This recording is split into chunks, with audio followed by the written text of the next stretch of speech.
월세 10만 원. 그 말을 듣고 눈이 번쩍 뜨였습니다.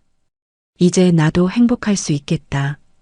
따뜻한 방, 안전한 환경, 좋은 이웃들. 복지주택에 들어가면 모든 게 해결될 줄 알았습니다. 그래서 바로 신청했고 석 달 전 이사했습니다. 그런데 살아보니 알았습니다. 현실은 제가 생각했던 것과 달랐습니다. 완전히 나쁜 건 아니에요. 하지만 완전히 좋지도 않았습니다. 오늘은 그 진짜 이야기를 해보려 합니다. 복지주택을 고민하시는 분이라면 꼭 들어야 할 이야기입니다. 경기도 시흥 정왕 25년 된 오래된 빌라 1층이 제가 살던 집이었습니다. 처음엔 괜찮았습니다. 작지만 햇살도 들고 지하철역까지 걸어서 20분이면 됐거든요. 하지만 세월이 흐르니 모든 게 달라졌습니다. 벽지는 색이 바래고 장판은 군데군데 찢어졌습니다. 겨울이면 창문 틈으로 바람이 들어와 커튼이 살짝 흔들렸죠. 그때마다 손으로 창문을 꾹 눌러보며 혼잣말했습니다. 이번 겨울만 잘 버티면 괜찮겠지. 보증금 1,000만 원에 월세 30만 원. 관리비와 전기세, 가스비까지 합치면 한 달에 45만 원은 꼭 나갔습니다. 국민연금 70만 원, 기초연금 30만 원. 한 달 수입은 100만 원 남짓이었습니다. 들어오는 돈의 절반이 그냥 지나가 버렸습니다. 재봉일도 이제는 손님이 거의 없었습니다. 정숙 언니, 요즘은 다 인터넷으로 옷 맞춰요. 그 말이 괜히 서운했습니다. 그날 밤 다려놓은 천 조각을 접으며 한참을 멍하니 있었습니다. 라디오에서는 낮게 트로트가 흘러나왔고 기계 위엔 먼지가 얹혔습니다. 익숙한 노래였지만 그날따라 참 쓸쓸했습니다. 이 나이에 이 돈 내면서 사는 게 맞을까? 문득 그런 생각이 들었습니다. 이제 72. 딸은 직장에 바쁘고 손주들은 방학에도 오지 않습니다. 혼자 살다 보니 밥하는 일도 귀찮아졌습니다. 냉장고 문을 열면 익은 김치 한 통, 두부 조각 하나. 그걸로 국을 끓이고 밥을 비벼 먹는 게 제 하루의 일상이었습니다. 밤마다 TV를 틀어놓고 앉아 있으면 웃음소리와 박수소리 사이에 허전함이 섞여 들렸습니다. 그게 제 삶의 소리였습니다. 며칠 뒤 동네 복지관에 점심을 먹으러 갔습니다. 밥을 다 먹고 나서 설거지를 기다리는데 옆자리에 앉은 분이 이야기하셨습니다. 정숙 씨, 복지주택 신청해 봤어요? 요즘 그거 좋다던데. 복지주택이요? 응, 월세 10만 원이래요. 밥도 먹을 수 있고 엘리베이터도 있다네요. 그 말을 듣는 순간 귀가 쫑긋 섰습니다. 처음엔 믿기지 않았습니다. 10만 원이라니 그게 진짜 가능할까 싶었죠. 하지만 그날 집으로 돌아오는 길 내내 그 생각뿐이었습니다. 그런 곳이 정말 있다면 나도 조금은 살 수 있지 않을까? 그날 밤 잠이 쉽게 오지 않았습니다. 방 천장에 비친 가로등 빛이 살짝 흔들렸습니다. 그 빛을 보며 생각했습니다. 10만 원이면 나도 조금은 살 수 있지 않을까? 손끝이 살짝 떨렸지만 서류를 챙겨 LH 지사로 향했습니다. 지사 앞에는 나와 비슷한 사람들이 줄을 서 있었습니다. 기대와 걱정이 섞인 표정들. 직원이 말했습니다. 시흥 정왕에도 몇 곳 있어요. 보증금 1,000만 원, 월세 10만 원 정도세요. 정말 그렇게 싸요? 네. 소득 기준만 맞으면 신청 가능하세요. 그 말에 얼굴이 붉어졌습니다. 부끄러움과 희망이 함께 밀려왔습니다. 돌아오는 버스 창문에 비친 내 얼굴이 왠지 낯설었습니다. 이제 나도 조금은 숨 쉴 수 있겠구나. 그렇게 생각하니 눈물이 고였습니다. 그날 밤 책상 위에 서류를 펼쳐놓고 한참을 봤습니다. 신청서 일부, 주민등록 등본 일부, 소득증명서 일부. 그 한 줄 한 줄이 새로운 시작처럼 보였습니다. 그동안 참 많이 버텨왔다는 생각이 들었습니다. 이젠 좀 쉬어도 되겠죠, 정숙 씨. 스스로에게 조용히 말했습니다. 창문을 닫으며 하늘을 올려다봤습니다.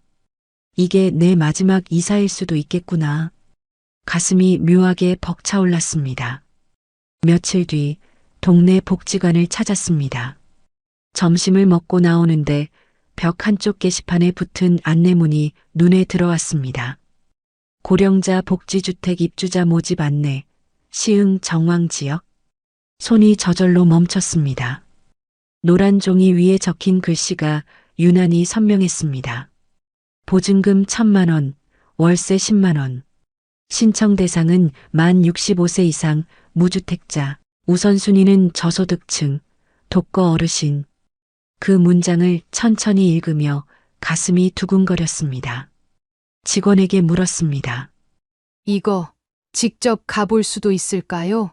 직원은 환하게 웃으며 말했습니다. 이번 주에 시흥 LH지사에서 견학버스 나간대요. 입주 희망자들 대상으로요. 그 말을 듣자마자 신청서에 이름을 적었습니다. 볼펜 끝이 살짝 떨렸습니다. 견학날 아침부터 마음이 분주했습니다. 전날 밤엔 괜히 설레서 잠이 잘 오지 않았습니다. 깨끗한 블라우스를 꺼내 다리고 머리도 단정히 빗었습니다. 거울 앞에 서서 작은 미소를 지었습니다. 이 나이에 이사를 준비한다니 참 이상한 기분이네. 복지관 앞에 모인 사람들은 10명 남짓이었습니다. 나처럼 혼자 사는 분들이 대부분이었습니다. 버스 안은 조용했지만 모두의 눈빛은 기대감으로 반짝였습니다. 버스가 출발하자 창밖 풍경이 천천히 스쳐 지나갔습니다. 가로수, 오래된 상가, 그리고 익숙한 시장 골목. 이제 곧 저 풍경도 내 일상에서 멀어질까 싶었습니다. 정수가 이제 진짜 새로운 시작이 오려나? 그 생각을 하며 손끝으로 가방끈을 꼭 쥐었습니다. 시흥 복지주택 단지에 도착했을 때 먼저 눈에 들어온 건 하얀 건물과 넓은 진입로였습니다. 유리문이 자동으로 삥 열리며 환한 조명이 복도를 비췄습니다. 어서 오세요. 복지주택 견학 오셨죠? 직원이 반갑게 맞이했습니다. 복도는 넓고 깨끗했습니다. 벽에는 손잡이가 일정한 간격으로 달려 있었고 엘리베이터 앞에는 화분이 가지런히 놓여 있었습니다. 넘어지실까봐 다 이렇게 해둔 거예요. 직원의 설명에 다들 고개를 끄덕였습니다. 한쪽 벽에는 안내문이 붙어 있었습니다. 외부인 숙박 금지, 강한 냄새 음식 조리 금지, 야간 소음주의. 그때는 그냥 스쳐 지나갔습니다. 하지만 나중에야 알았습니다. 그 조용한 문장이 이곳의 가장 큰 규칙이라는 걸요. 직원이 방문을 열어 보여줬습니다. 하얀 벽, 깨끗한 장판, 욕실에는 손잡이도 있었습니다. 방은 6평 정도예요. 혼자 지내기엔 충분하죠? 다들 감탄사를 흘렸습니다. 나는 조심스레 창문을 열었습니다. 바깥 공기가 따뜻하게 스며들었습니다.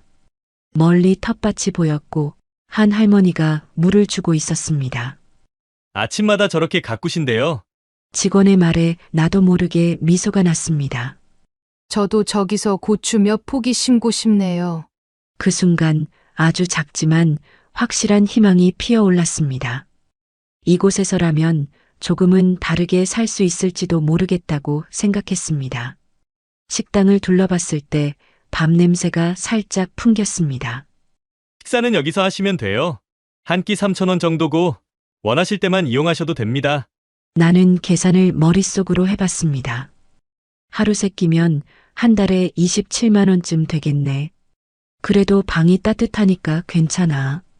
견학이 끝나고 나오는 길, 직원이 웃으며 말했습니다. 이번 달 말에 결과 발표 나니까 꼭 확인해 보세요. 네, 고맙습니다. 밖으로 나오니 늦은 오후 햇살이 부드럽게 내리쬐었습니다. 버스 주차장까지 걸어가며 몇 번이나 뒤를 돌아봤습니다. 하얀 건물 유리창에 비친 내 얼굴이 왠지 모르게 달라 보였습니다. 이제 나도 다시 시작할 수 있을까? 그 생각을 하니 가슴이 살짝 벅차올랐습니다. 버스가 출발하고 창밖으로 복지주택이 점점 멀어졌습니다.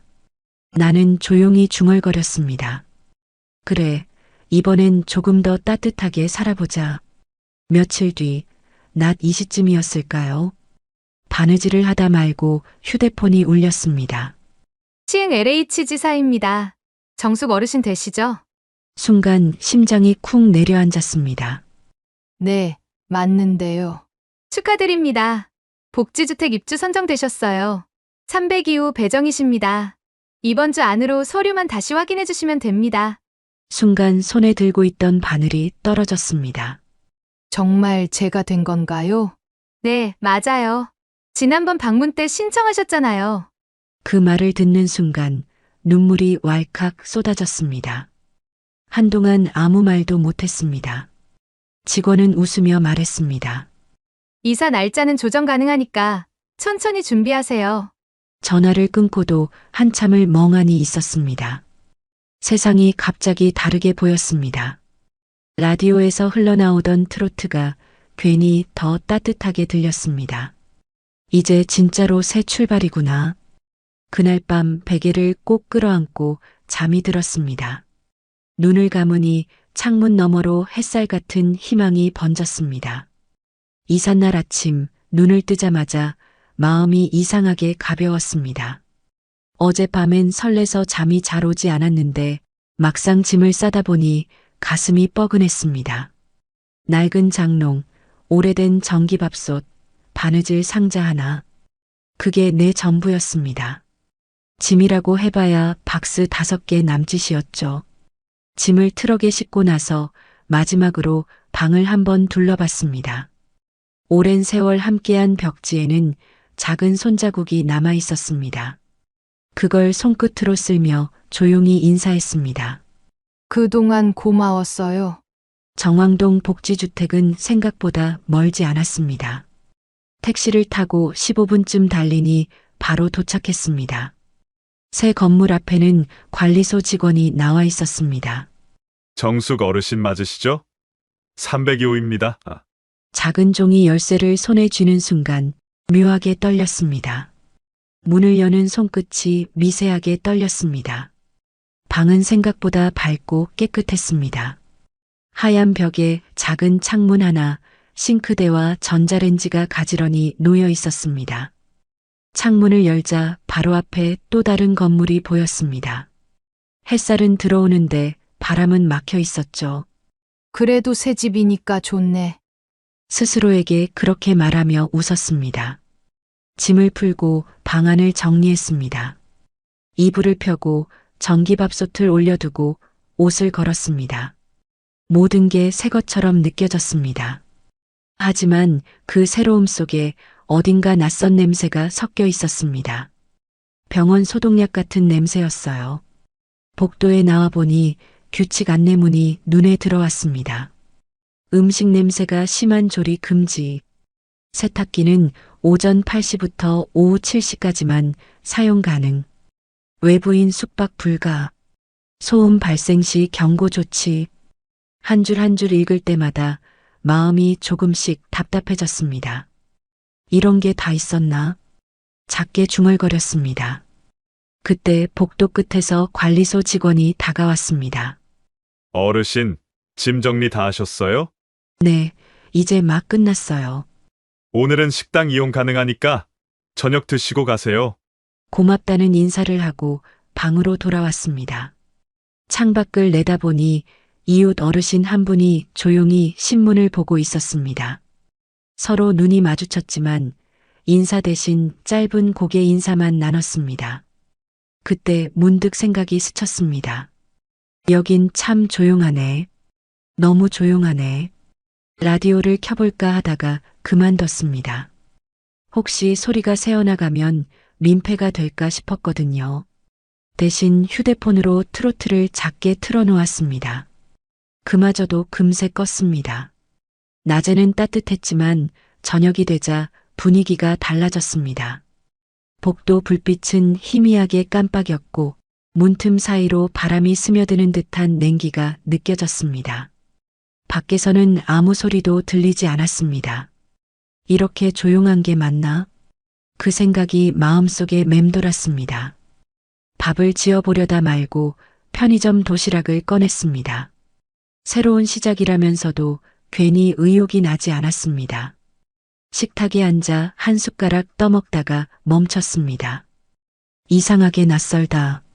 텔레비전을 켰지만 뉴스 소리조차 차갑게 느껴졌습니다. 아무리 불을 켜도 방 안이 텅 빈 느낌이 들었습니다.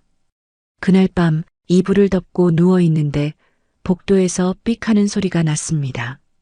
어디선가 문이 닫히는 소리도 희미하게 들렸습니다. 그 소리들이 너무 또렷하게 들렸습니다. 그래, 처음이니까 그렇겠지. 스스로를 달래며 눈을 감았습니다. 하지만 그날은 이상하게 잠이 쉽게 오지 않았습니다. 눈을 뜨니 천장 불빛이 희미하게 깜빡거렸습니다. 낯선 집의 냄새, 낯선 소리, 낯선 공기, 모든 게 나를 바라보는 것 같았습니다. 그때 처음 느꼈습니다. 행복할 줄 알았는데 뭔가 조금 다르다. 이사 온 지 이틀째 되는 날, 처음으로 복지주택 식당에 내려갔습니다. 엘리베이터 앞에는 안내문이 붙어 있었습니다. 식당 이용 시간 오전 7시 반부터 9시 반까지. 문이 열리자 따뜻한 밤 냄새가 스며들었습니다. 그 냄새가 참 오랜만이었습니다. 식당 안은 조용했습니다. 하얀 벽, 스테인리스 식판, 그리고 벽에 붙은 오늘의 식단표, 쌀밥, 된장국, 계란말이, 무생채. 보기만 해도 마음이 편해졌습니다. 식권을 받으며 직원에게 물었습니다. 한 끼 얼마인가요? 직원이 웃으며 말했습니다. 한 끼 3,000원이에요. 한 달 정액으로 하시면 25만 원이에요. 그 말을 듣고 손가락이 잠시 멈췄습니다. 3,000원이면 싸다고 생각했지만 한 달로 계산하니 금세 큰 돈이었습니다. 국민연금 70만 원, 기초연금 30만 원, 한 달 수입은 100만 원 남짓, 월세 10만 원, 관리비와 전기세, 수도세를 합치면 약 7만 원, 식사비 25만 원을 더하면 벌써 절반이 넘습니다. 이 정도면 낫겠지 싶으면서도 한숨이 절로 나왔습니다. 그래도 밥 한 숟가락 뜨는 순간 입안으로 퍼지는 따뜻한 국물 맛에 그 모든 계산이 잠시 잊혔습니다. 그래, 이 정도면 괜찮지. 혼잣말처럼 중얼거렸습니다. 옆자리에 순자 씨가 말을 걸었습니다. 처음 오셨어요? 네, 어제 이사했어요. 전 2달 됐어요. 혼자 있는 것보단 낫지만 살다 보면 또 다른 걱정이 생겨요. 그 말의 의미가 그땐 아직 잘 와닿지 않았습니다. 식사를 마치고 돌아오는 길, 복도 벽에 새로 붙은 안내문이 눈에 들어왔습니다. 다음 달부터 공공요금 일부 조정 예정. 작은 종이 한 장이었지만 그 글씨가 유난히 선명하게 보였습니다. 방으로 돌아오자 햇살이 이미 사라졌습니다. 창밖은 고요했고 복도 불빛만 희미하게 번졌습니다. 전기난로를 켜려다 말고 요금이 떠올랐습니다. 이번 달은 조금만 아껴야겠다. 대신 무릎 담요를 덮었습니다. 손끝이 시려왔지만 스스로를 달랬습니다. 그래도 예전 집보다 덜 춥잖아. 식탁 위에는 계산기가 놓여 있었습니다. 손가락으로 숫자를 눌러봤습니다. 10만 원, 7만 원, 25만 원, 그리고 약값 3만 원. 버튼을 누를 때마다 합계가 올라갔습니다. 93만 원. 숫자 하나가 찍힐 때마다 가슴이 묘하게 무거워졌습니다. 남는 돈이 거의 없네. 그 생각이 머릿속을 떠나지 않았습니다.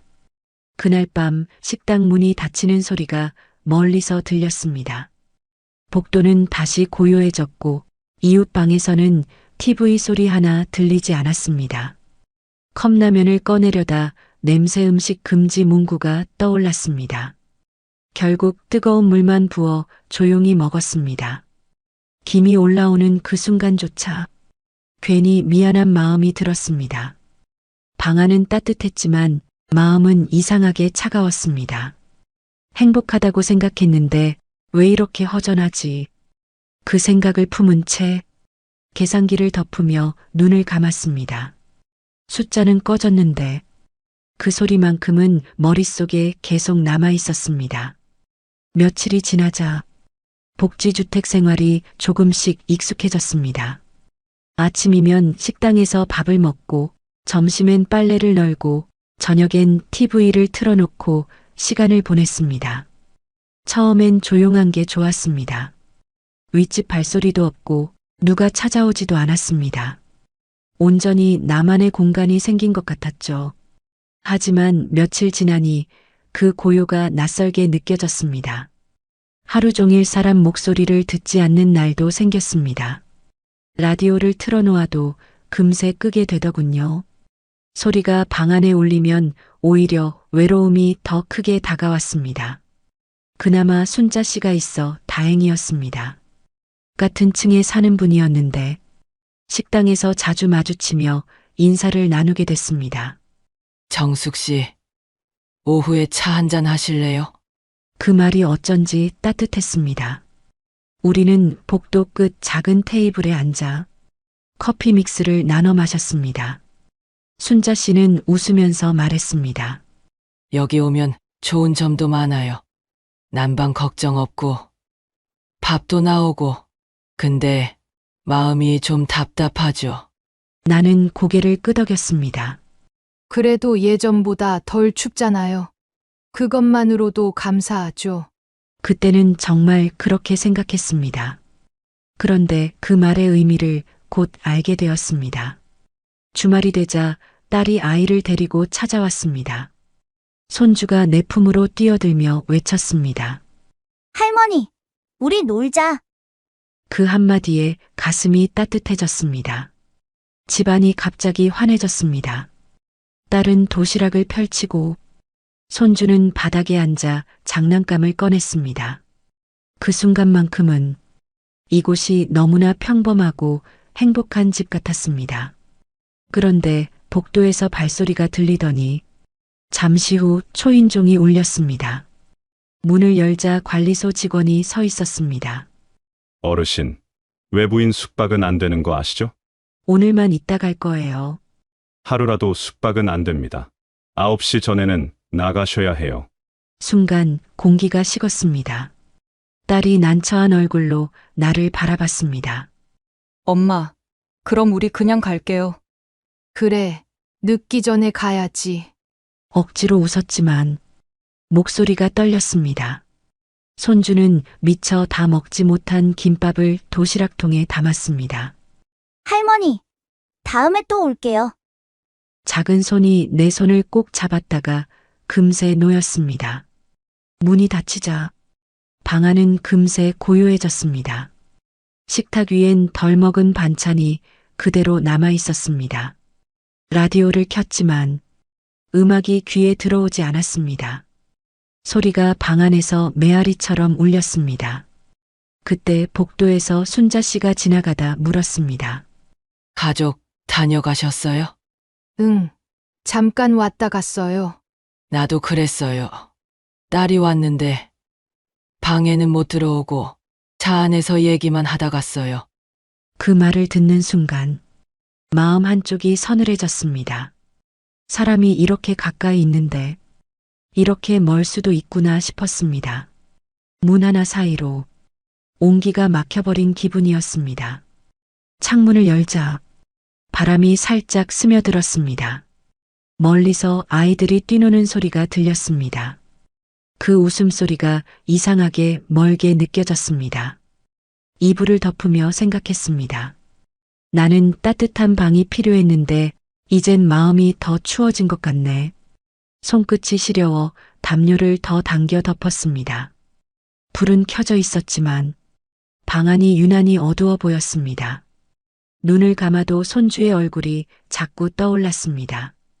그리고 그 작고 따뜻한 손이 내 손에서 떨어지던 그 순간이 자꾸 생각났습니다. 그날 밤 방 안은 유난히 조용했습니다.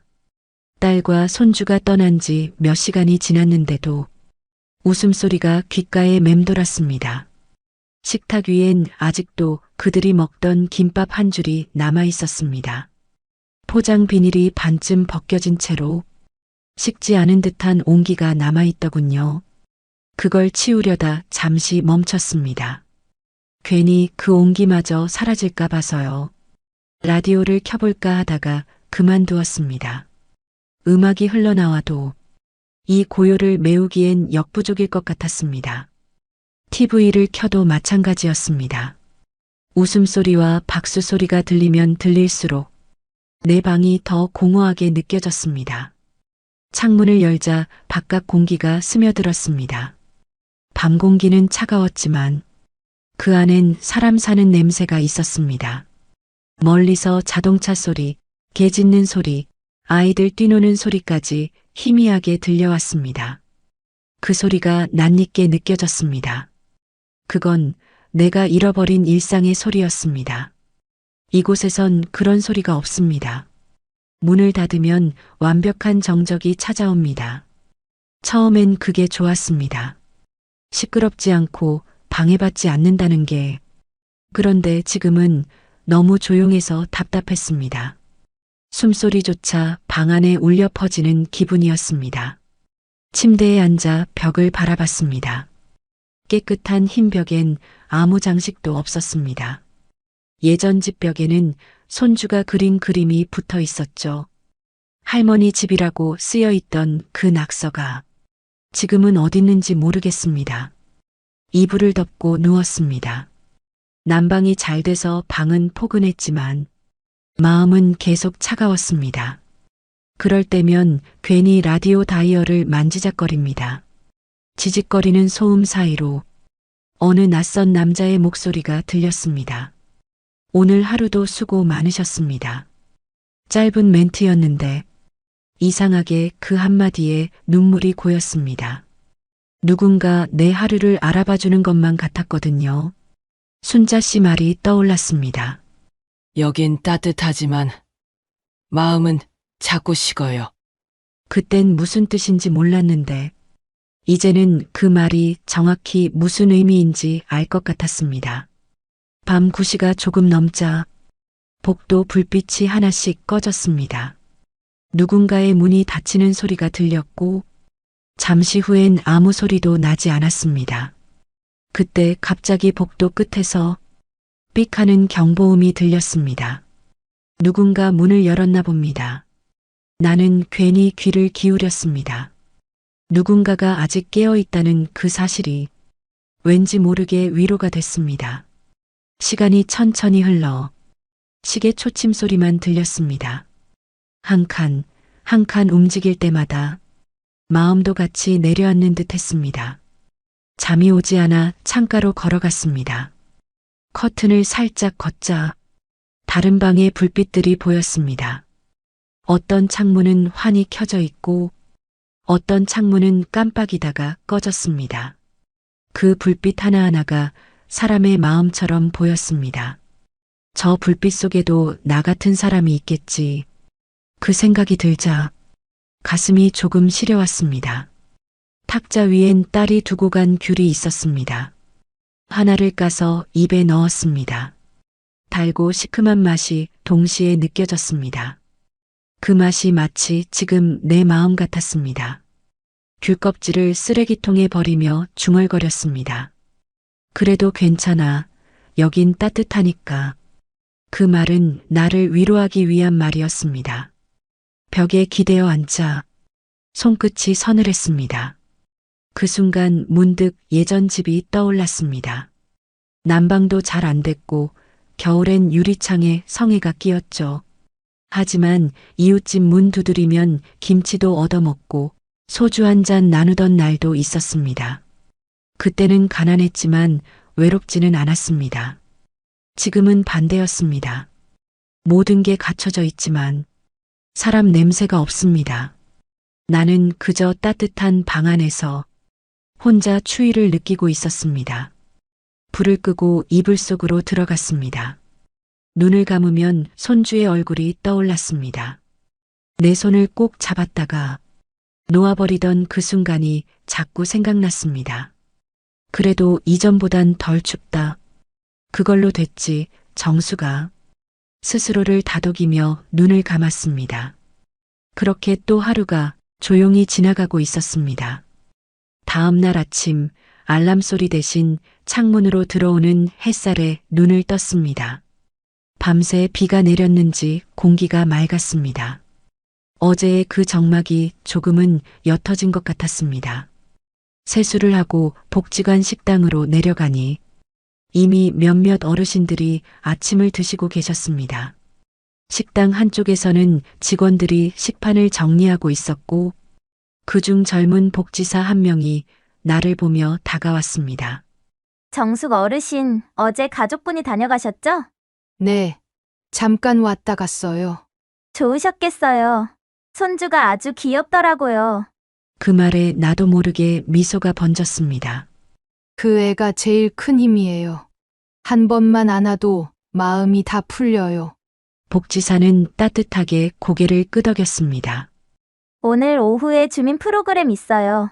차 한잔 나누면서 같이 이야기하는 시간인데 오실래요? 나는 잠시 망설였습니다. 괜히 낯설 텐데 싶었지만 그래도 사람들 얼굴을 한 번쯤은 보고 싶었습니다. 그럼 잠깐 가볼게요. 그 약속 하나 덕분에 이상하게 마음이 조금 가벼워졌습니다. 아침 식사를 마치고 방으로 돌아오는데 복도 끝에서 순자 씨가 손을 흔들었습니다. 정숙 씨. 오늘 오후에 모임 있대요. 같이 가요. 그래요. 우리 같이 가요. 그 한마디가 어쩐지 든든했습니다. 점심이 지나고 복지관 1층 작은 휴게실에 모임이 열렸습니다. 둥근 테이블 여러 개가 놓여 있었고 주민들이 삼삼오오 모여 앉아 있었습니다. 누군가는 뜨개질을 하고 누군가는 오래된 사진을 꺼내 보여주고 있었습니다. 복지사가 따뜻한 차를 한 잔 내밀었습니다. 여긴 다 비슷한 또래시니까 편하게 이야기 나누세요. 그 말에 사람들의 얼굴이 조금씩 풀렸습니다. 순자 씨가 내게 속삭였습니다. 정숙 씨. 여기 오길 잘했죠. 그러게요. 이런 시간이 있는 줄 몰랐어요. 우리는 그렇게 한참을 이야기했습니다. 누군가는 손주의 결혼 소식을, 누군가는 병원에서 있었던 해프닝을 말했죠. 서로의 이야기에 고개를 끄덕이고 웃었습니다. 그 웃음소리가 이 복지주택 건물 안에서 참 오랜만에 들리는 소리처럼 느껴졌습니다.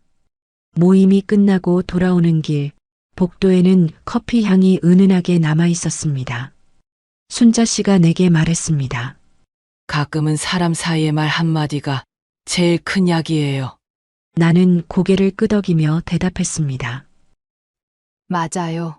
따뜻한 말 한마디면 하루가 덜 춥죠. 방으로 돌아와 창문을 열었습니다. 바람이 살짝 스며들었지만 오늘은 어제보다 덜 차갑게 느껴졌습니다. 탁자 위에 남겨둔 귤 2알이 보였습니다. 하나는 어제 먹고 남은 것이고 하나는 아직 껍질도 벗기지 않은 채였습니다. 나는 천천히 그 귤을 까서 입에 넣었습니다. 달콤한 맛이 혀끝에 퍼졌습니다. 그 맛이 이곳에서 처음 느껴보는 온기처럼 느껴졌습니다. 햇살이 창가로 기울고 있었습니다. 나는 창밖을 바라보며 조용히 중얼거렸습니다. 이제야 알겠어요. 따뜻한 집은 벽이 아니라 사람이 만드는 거군요. 그 순간 마음이 조금 따뜻해졌습니다. 어제의 정막이 완전히 사라진 건 아니었지만 그 사이로 작은 빛이 스며드는 걸 느꼈습니다.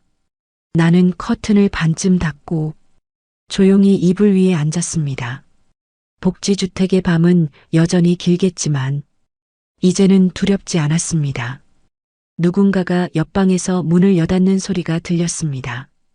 그 소리가 오늘은 왠지 따뜻한 인사처럼 들렸습니다. 그로부터 몇 달이 흘렀습니다. 이제는 이 집의 소리들이 낯설지 않습니다. 아침이면 복도 끝에서 들려오는 휠체어 바퀴 소리, 엘리베이터 문이 열리는 띵 소리, 그리고 누군가의 낮은 기침 소리. 그 모든 게 이제는 내 하루의 일부가 되었습니다. 예전엔 그 소리들이 답답하게 느껴졌습니다. 하지만 지금은 오히려 그 소리들이 이곳에도 삶이 흐르고 있다는 신호처럼 들립니다. 나는 매일 오전이면 식당에 내려가 뜨끈한 국 한 그릇으로 하루를 시작합니다. 복지사 선생님은 늘 먼저 인사를 건넵니다. 정숙 어르신, 오늘은 얼굴이 더 밝으시네요. 그 말이 참 고맙습니다. 그저 인사 한마디일 뿐인데 그 속엔 진심이 느껴집니다. 밥을 먹고 방으로 돌아오면 햇살이 창문을 타고 들어옵니다. 그 빛이 바닥 위에 길게 드리워지고 그 위로 바느질하던 손이 천천히 움직입니다. 예전엔 바느질을 생계로 했지만 이젠 그저 마음을 다스리는 시간이 됐습니다. 바늘 끝이 천을 스치는 소리가 조용히 들립니다. 그 소리마저 이젠 좋습니다. 점심 무렵이 되면 순자 씨가 문을 두드립니다. 정숙 씨, 커피 한 잔 어때요? 우리는 복도 끝 작은 의자에 나란히 앉아 종이컵 커피를 나눠 마십니다. 여기 처음 올 땐 너무 답답했죠. 맞아요. 나도 그랬어요. 근데 이제는 이게 나쁘지만은 않아요. 순자 씨는 웃으며 말했습니다. 사람이 결국 익숙해지는 동물이래요. 좋은 것도 불편한 것도 다. 그 말에 나도 웃었습니다. 그래요. 결국은 익숙해지는 거죠. 커피향이 공기 속에 스며들었습니다. 햇살이 유리창을 통과해 우리의 손등 위로 떨어졌습니다. 그 따뜻함이 오래 남았습니다. 저녁이 되면 식당에서 밥 냄새가 퍼집니다. 누군가는 된장찌개를, 누군가는 김치볶음을 이야기합니다. 서로의 식판에 반찬을 나눠주며 자연스럽게 웃음이 오갑니다. 그 웃음소리가 이 건물의 차가운 벽 사이를 천천히 채워갑니다. 식사를 마치고 방으로 돌아오면 나는 늘 창가에 앉습니다. 불빛이 하나둘 켜지고 복도 너머로 조용히 문이 닫히는 소리가 들립니다. 그 소리들이 이젠 외롭지 않습니다. 오히려 안심이 됩니다. 누군가가 함께 살아있다는 증거니까요. 문득 이런 생각이 들었습니다. 이곳은 천국도 감옥도 아니에요. 그냥 나 같은 사람이 조금은 편히 숨 쉴 수 있는 곳이에요. 이곳은 불편함과 편안함이 함께 있는 공간입니다. 돈이 더 들기도 하고 규칙도 많지만 그 안에서 얻는 건 안정이었습니다. 밖에서 보던 복지주택은 그저 싼 집이라 생각했지만 이 안에서 살아보니 사람이 모여 서로의 이름을 불러주는 작은 마을이었습니다. 저녁 공기가 서늘하게 흘러왔습니다. 나는 커튼을 살짝 열고 노을이 물든 하늘을 바라봤습니다. 그래, 완벽하진 않아도 괜찮아. 그 생각이 마음 한켠에 자리 잡았습니다. 오늘도 하루가 저물어가고 있었습니다. 어제보다 조금 덜 외로운 하루. 그것이면 충분했습니다. 나는 바느질 바늘을 내려놓고 작게 중얼거렸습니다. 이젠 이곳이 내 집 같네요. 라디오를 켰습니다. 낮은 음악이 흐르고 창문 너머로 바람이 살짝 들어왔습니다. 그 바람이 내 뺨을 스쳤습니다. 따뜻하지도 차갑지도 않은 온도. 딱 지금 내 마음 같았습니다. 삶이란 게 그렇죠. 모든 게 완벽할 순 없지만 조금 덜 외롭고 조금 더 따뜻하면 그걸로 된 거예요. 오늘도 이렇게 하루를 잘 살아냈습니다. 그리고 그게 충분했습니다. 잠시나마 제 이야기가 당신의 하루에 작은 위로가 되길 바랍니다. 함께 해주셔서 감사합니다. 다음 이야기에서 다시 찾아뵙겠습니다. 구독과 좋아요는 이 채널을 계속 이어갈 수 있는 큰 힘이 됩니다. 감사합니다.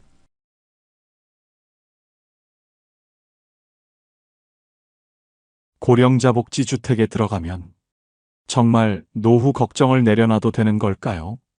최점순 씨는 월세 5만 원에서 12만 원이라는 말을 처음 들었을 때 솔직히 마음이 많이 놓였다고 했습니다.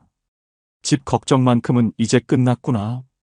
그렇게 생각하며 이곳에 들어왔습니다. 하지만 생활이 시작되고 나서야 월세 말고 미처 계산하지 못했던 현실들이 조금씩 모습을 드러내기 시작합니다. 오늘은 고령자 복지주택에서 실제로 생활하고 있는 한 분의 이야기를 들려드립니다. 최점순 씨는 올해 72살입니다. 3년 전까지만 해도 서울 외곽의 작은 빌라에서 전세로 살고 있었어요. 보증금 5천만 원. 그게 그가 가진 전부였습니다. 남편이 먼저 세상을 떠난 뒤 혼자 살기 시작한 지 벌써 8년. 국민연금과 기초연금 합쳐서 70만 원 남짓이 한 달 생활비였어요. 그런데 문제가 생겼습니다. 집주인이 전세를 월세로 바꾸겠다고 했거든요. 보증금 2천만 원에 월세 35만 원. 계산을 해봤어요. 전세금 차액 3천만 원이 손에 들어와도 매달 35만 원씩 나가면 7년이면 바닥이 납니다.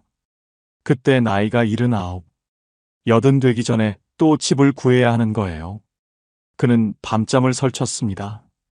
이 나이에 또 이사를 해야 하나. 그것도 돈이 다 떨어진 다음에. 그러다 주민센터에서 처음 들었어요. 고령자 복지주택이라는 게 있다고. 보증금 300만 원. 월세 5만 원. 거기다 한번 들어가면 평생 살 수 있다고요. 처음엔 믿기지 않았어요. 그런 집이 진짜 있어? 신청하고 몇 달을 기다렸습니다. 그리고 당첨 연락을 받았어요. 5천만 원 전세금 중 300만 원만 보증금으로 내고 나머지는 고스란히 손에 남았습니다. 매달 70만 원 중 5만 원만 월세로 나가니까 65만 원이 생활비로 남았어요. 입주 전에 현장을 보러 갔습니다. 건물 안에 경로당도 있고 건강관리실, 식당까지 갖춰져 있었어요. 문턱 없는 구조에 화장실엔 안전 손잡이까지. 혼자 살아도 안심이 되겠구나. 복지관이 바로 붙어 있으니 외롭지도 않겠구나. 이사 날짜를 잡으면서 오랜만에 마음이 가벼웠습니다. 드디어 걱정 없이 살 수 있는 집이 생겼구나. 이제 노후 걱정은 끝이구나. 그때까지만 해도 그는 진심으로 그렇게 믿고 있었습니다. 입주 첫날, 최점순 씨는 빈 방에 서서 한참을 둘러봤습니다. 넓지는 않았어요. 하지만 혼자 살기엔 충분했습니다. 창문으로 햇살이 들어왔고 바닥은 깨끗했어요. 화장실 손잡이를 잡아보니 튼튼하게 고정돼 있었습니다. 여기서 살면 되겠구나. 이제 진짜 내 집이구나. 짐을 풀면서 계속 그 생각만 했어요. 월세 5만 원. 이 돈이면 한 달에 65만 원이 남는다. 밥 해먹고 병원 다니고 가끔 손주한테 용돈도 줄 수 있겠다. 그는 그렇게 계산하고 있었습니다. 그런데요. 첫 달이 지나고 나서야 그가 빠뜨린 게 있다는 걸 알게 됐어요. 월세는 5만 원이 맞았습니다. 하지만 그게 전부가 아니었어요. 전기세 고지서가 왔습니다. 혼자 사는데 뭘 얼마나 썼다고. 그렇게 생각하며 열어봤어요. 1만 8천 원. 의료급여 수급자라 할인이 적용됐는데도 그 정도가 나왔습니다. 며칠 뒤 수도세 고지서가 왔어요. 8천 원. 가스비도 왔습니다. 난방은 거의 안 틀었는데 밥 해먹고 물 때운 것만으로 1만 원이 나왔어요. 그는 고지서들을 나란히 놓고 계산기를 두드렸습니다. 전기, 수도, 가스. 합치니까 36,000원이었어요. 월세보다는 적었지만 어쨌든 매달 나가는 돈이었습니다. 그때 처음 생각했어요.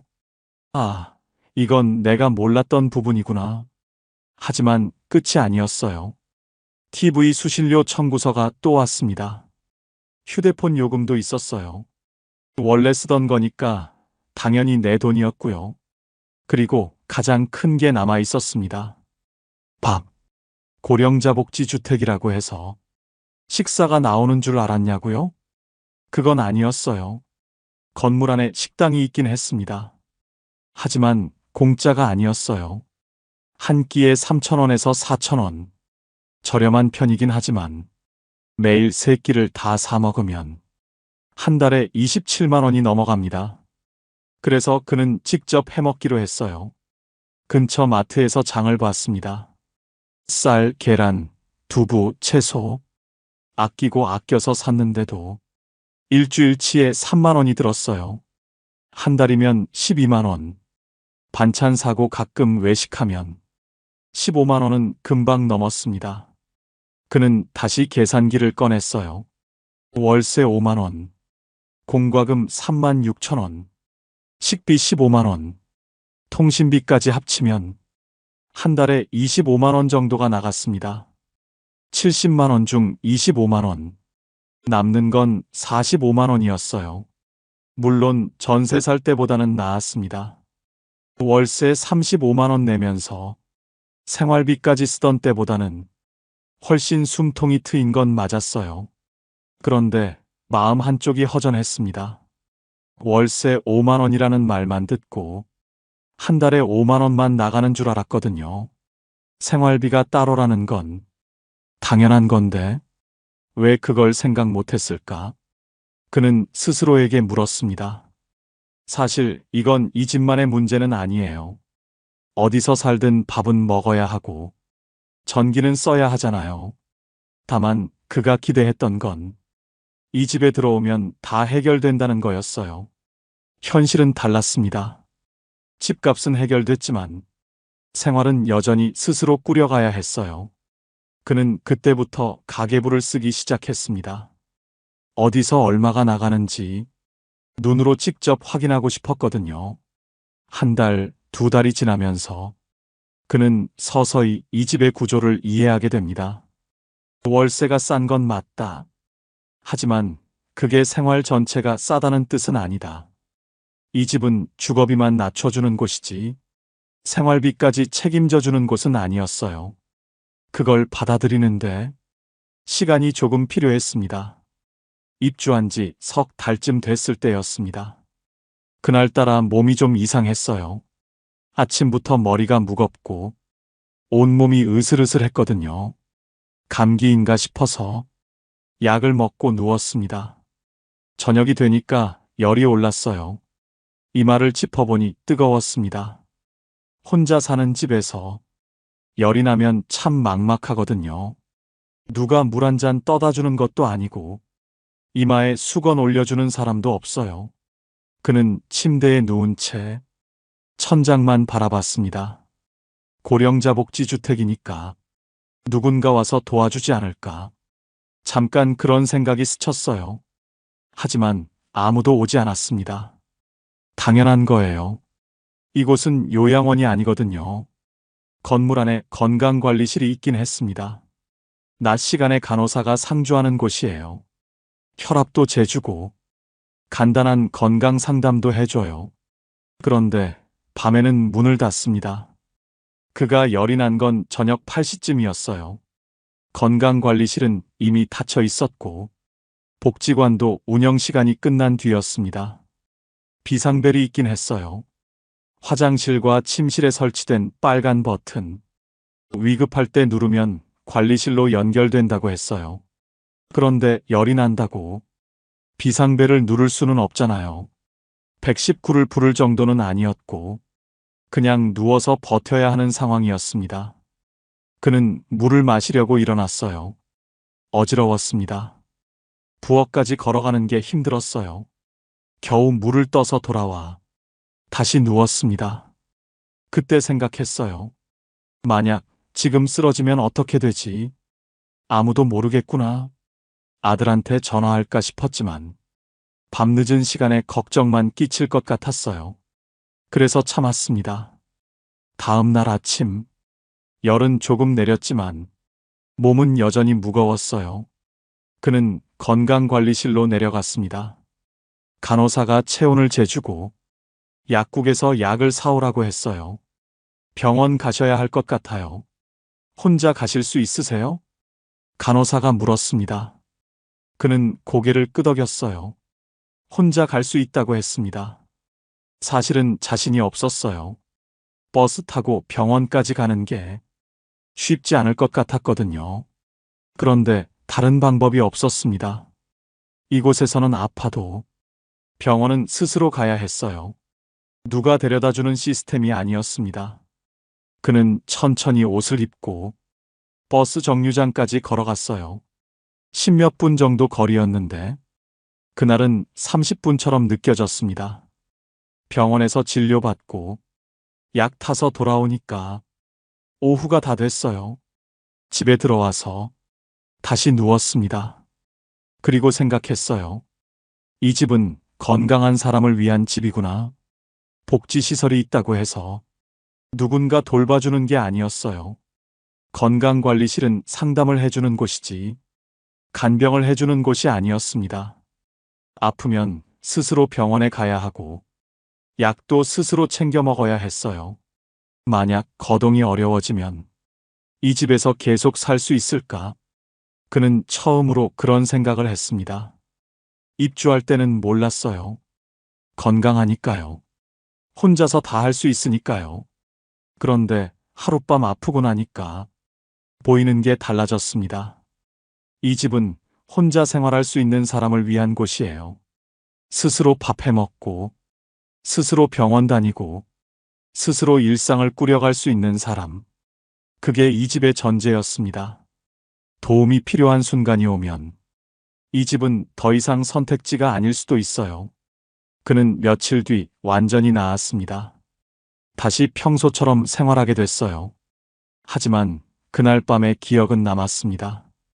혼자 열이 나서 누워있던 밤, 천장만 바라보며 버텼던 시간, 그때 느꼈던 막막함은 쉽게 잊히지 않았어요. 어느 주말이었어요. 아들이 오랜만에 찾아온다고 했습니다. 손주도 데리고 온다고요. 최점순 씨는 아침부터 분주했어요. 방을 치우고 과일을 깎아놓고 손주가 좋아하는 과자도 사뒀습니다. 오후 2시쯤 아들이 도착했어요. 손주가 뛰어들어오면서 안겼습니다. 할머니! 그 한마디에 마음이 풀어졌어요. 아들은 집안을 둘러봤습니다. 깔끔하고 안전하게 돼 있다며 안심이 된다고 했어요. 거실에 앉아서 이야기를 나눴습니다. 손주는 과자를 먹으며 돌아다녔고요. 시간이 금방 갔어요. 어느새 저녁이 됐습니다. 아들이 말했어요. 엄마, 오늘 여기서 자고 갈까? 내일 아침에 같이 밥 먹고 가면 안 돼? 최점순 씨는 잠깐 말이 없었습니다. 사실 그러고 싶었어요. 손주랑 아침까지 같이 있고 싶었거든요. 그런데 이 집에서는 그게 어려웠습니다. 입주할 때 안내를 받았어요. 가족이나 지인이 방문하는 건 자유롭지만 숙박은 원칙적으로 제한된다고요. 공동주택이라서 그렇다고 했어요. 한 사람이 계약한 집에 다른 사람이 계속 머무르면 관리가 어려워진다고요. 규정이 그렇다는 건 알았어요. 이해도 됐습니다. 그런데 막상 아들이 자고 갈까 하고 물었을 때 그 말을 꺼내기가 쉽지 않았어요. 그냥 오늘은 돌아가. 다음에 낮에 또 와. 아들은 고개를 갸우뚱했어요. 왜? 좁아서 그래? 우리 거실에서 자도 되는데. 최점순 씨는 웃으면서 말했습니다. 아니야. 그냥 그렇게 하자. 엄마도 피곤하고. 사실대로 말하기가 좀 그랬어요. 이 집에서는 가족도 못 재운다고 하면 아들이 어떻게 생각할까 싶었거든요. 아들은 더 묻지 않았어요. 짐을 챙기고 손주 손을 잡았습니다. 현관에서 인사를 했어요. 손주가 손을 흔들었습니다. 할머니, 다음에 또 올게요. 문이 닫히고 나니까 집이 갑자기 조용해졌어요. 최점순 씨는 거실에 앉아서 한참을 멍하니 있었습니다. 내 집인데, 내 가족인데, 왜 재우면 안 되는 걸까? 머리로는 이해가 됐어요. 공동주택이니까요. 규칙이 있어야 질서가 유지되니까요. 그런데 마음은 달랐습니다. 예전에 살던 집에서는 아들이 오면 당연히 재웠어요. 명절이면 며느리까지 와서 다 같이 북적북적했거든요. 여기서는 그게 안 됐습니다. 물론 절대로 안 된다는 건 아니에요. 사정이 있으면 관리실에 미리 말하고 허락을 받으면 되는 경우도 있다고 들었어요. 그런데 그게 번거롭잖아요.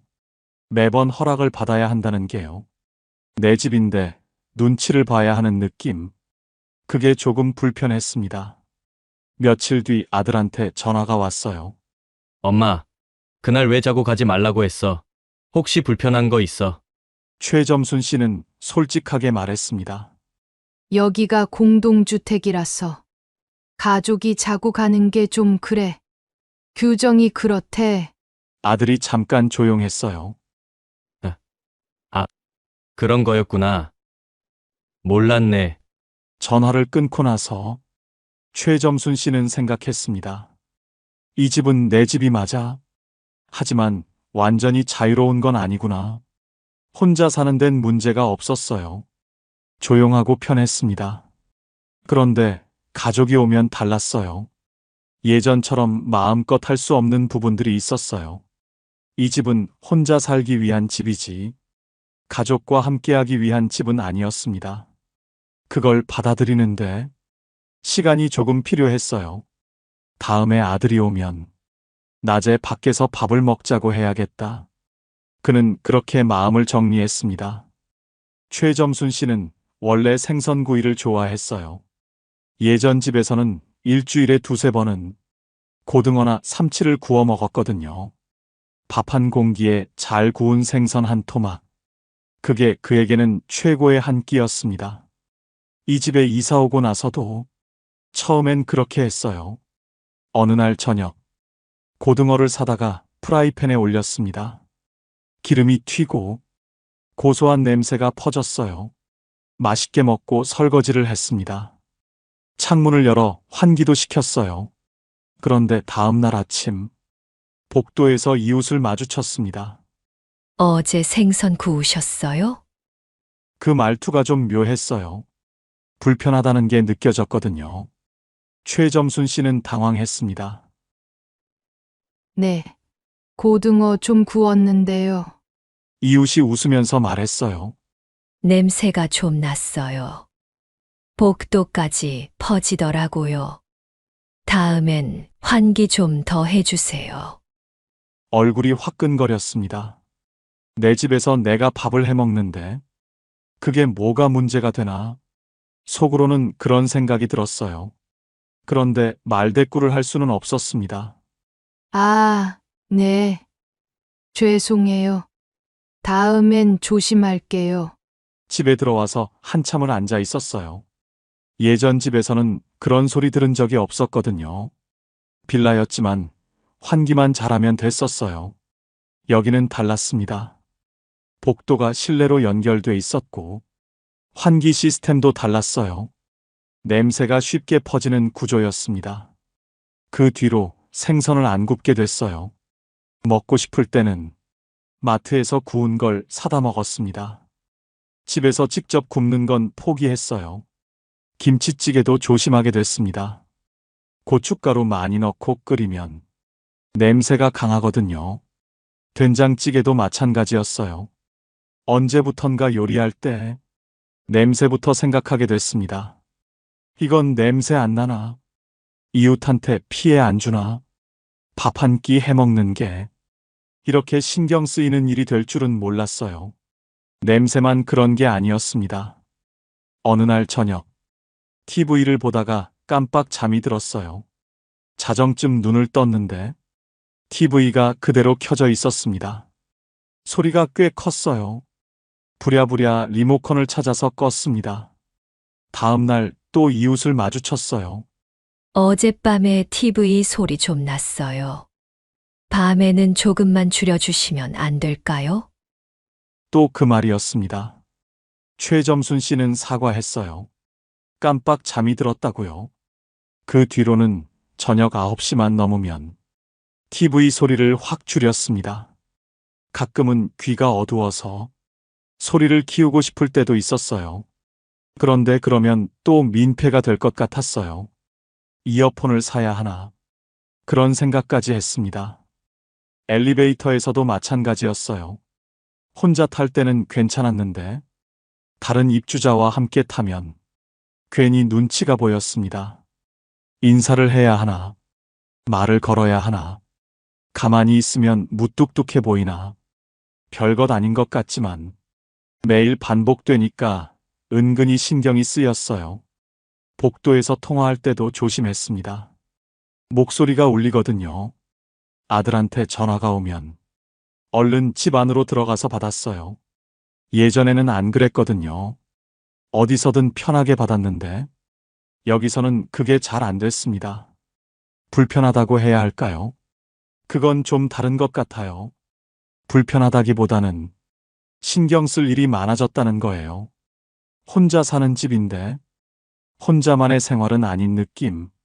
내 행동 하나하나가 누군가에게 영향을 줄 수 있다는 걸 늘 의식하면서 사는 거예요.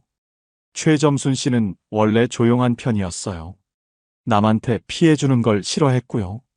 그래서 적응은 어렵지 않았습니다. 다만 가끔 생각했어요. 예전처럼 마음 편하게 생선 굽고 TV 크게 틀고 아무 눈치 안 보고 살던 때가 문득 그리울 때가 있었어요. 이 집에서의 생활은 배려가 기본이었습니다.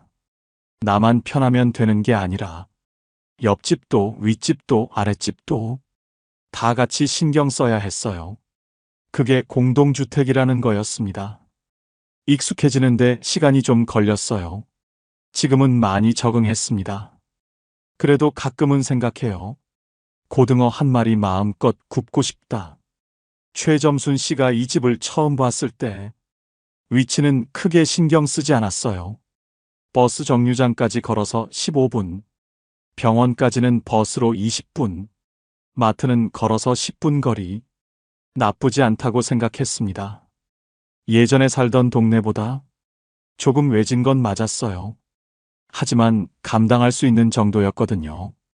입주 초반에는 괜찮았습니다.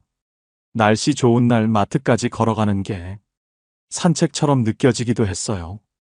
버스 타고 병원 다녀오는 것도 별로 힘들지 않았고요. 그런데 시간이 지나면서 조금씩 달라지기 시작했습니다. 그해 겨울이 유난히 추웠어요. 병원 가는 날이었습니다. 두꺼운 외투를 입고 집을 나섰어요. 버스 정류장까지 15분. 예전엔 그냥 걸었던 거리였는데 그날은 유독 멀게 느껴졌습니다. 바람이 세게 불었거든요. 목도리를 둘러도 얼굴이 시렸어요. 중간에 한 번 쉬었습니다. 아파트 화단 옆 벤치에 잠깐 앉았어요.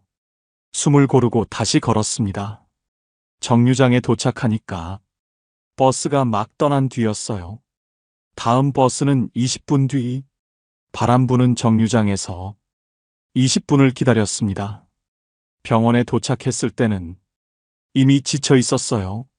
진료받고 약 타고 다시 버스를 기다렸습니다. 집에 돌아오니까 오후 4시였어요.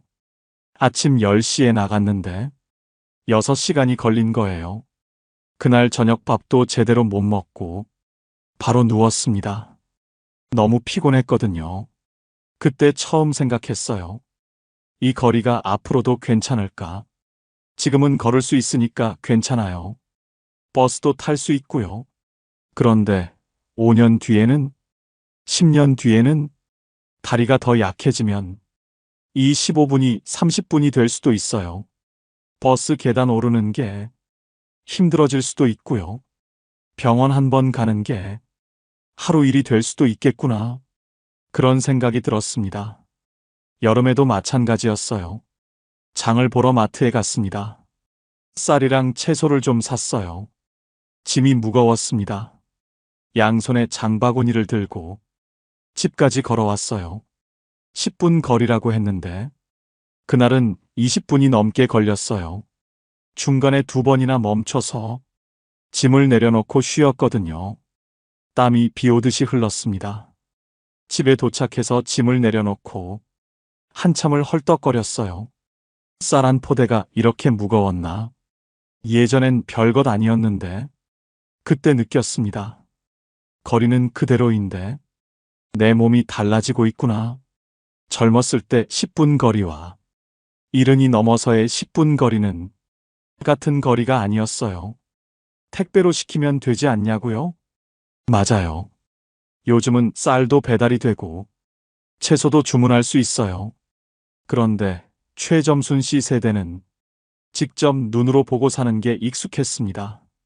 싱싱한 건지 확인하고 싶고 만져보고 고르고 싶은 거예요. 그게 습관이었거든요. 물론 조금씩 바꿔가고 있긴 해요. 무거운 건 배달로 시키고 가벼운 것만 직접 사러 가고요. 하지만 그것도 쉽지 않았습니다. 스마트폰으로 주문하는 게 아직 서툴었거든요. 아들한테 물어가면서 겨우 한 번 시켜봤어요. 편하긴 했는데 뭔가 허전했습니다. 장 보러 나가는 게 그냥 물건 사는 일만은 아니거든요. 바깥 공기도 쐬고 사람 구경도 하고 그게 다 일상이었는데요. 집 안에만 있으면 하루가 너무 길었어요. 그래서 힘들어도 나가게 됐습니다. 마트까지 걸어가고 정류장까지 걸어가고요. 다만 예전처럼 가볍게 다녀오는 건 아니었어요. 나갈 때마다 마음의 준비를 했습니다. 오늘 컨디션 괜찮나? 날씨는 어떤가? 짐이 많으면 어떻게 하나? 그런 것들을 미리 생각하고 나서야 문을 열 수 있었어요. 예전 동네는 뭐든 가까웠거든요. 병원도 걸어서 5분, 마트도 바로 앞이었어요. 여기는 달랐습니다. 조용하고 공기 좋은 건 맞았어요. 복지시설도 잘 돼 있었고요. 그런데 생활권이 좁았습니다. 가까운 곳에 뭐가 있는지보다 내가 얼마나 움직일 수 있는지가 더 중요해졌어요. 최점순 씨는 요즘 생각합니다. 지금은 괜찮아. 아직은 걸을 수 있으니까. 그런데 언제까지 이렇게 할 수 있을까? 그 질문에 대한 답은 아직 찾지 못했습니다. 최점순 씨가 이 집에 산 지 어느새 3년이 됐습니다. 처음엔 몰랐던 것들이 많았어요. 생활비가 따로라는 것도, 아프면 혼자 버텨야 한다는 것도, 가족이 자고 가기 어렵다는 것도 하나씩 부딪히면서 알게 됐습니다. 그렇다고 이 집이 나쁘다는 건 아니에요. 오히려 지금은 이 집이 자기한테 맞는다고 생각해요. 다만 모든 사람한테 맞는 집은 아니라는 걸 이제는 알게 됐습니다. 가끔 지인들한테 연락이 와요. 나도 고령자 복지주택 들어가고 싶은데 어때? 살만해? 그러면 최점순 씨는 먼저 이렇게 물어봐요. 혼자서 밥 해 먹을 수 있어? 혼자서 병원 다닐 수 있어? 그게 제일 중요하거든요. 이 집은 누군가 돌봐주는 집이 아니에요. 요양시설도 아니고 실버타운도 아니에요. 복지시설이 있긴 하지만 그건 부가적인 거예요. 기본은 혼자 사는 거예요. 스스로 일상을 꾸려가는 거예요. 밥도 직접 해야 하고 청소도 직접 해야 하고 아프면 직접 병원에 가야 해요. 그게 가능한 사람한테는 정말 좋은 선택지가 될 수 있어요. 월세가 싸니까 경제적 부담이 확 줄어들거든요. 최점순 씨처럼 국민연금이랑 기초연금으로 70만 원 정도 받는 분들한테는 이 집이 정말 큰 도움이 됩니다. 일반 월세로 35만 원 내면 남는 돈이 거의 없잖아요. 여기선 월세가 5만 원이니까 그 차이가 어마어마한 거예요. 그리고 오래 살 수 있다는 것. 이것도 큰 장점이에요.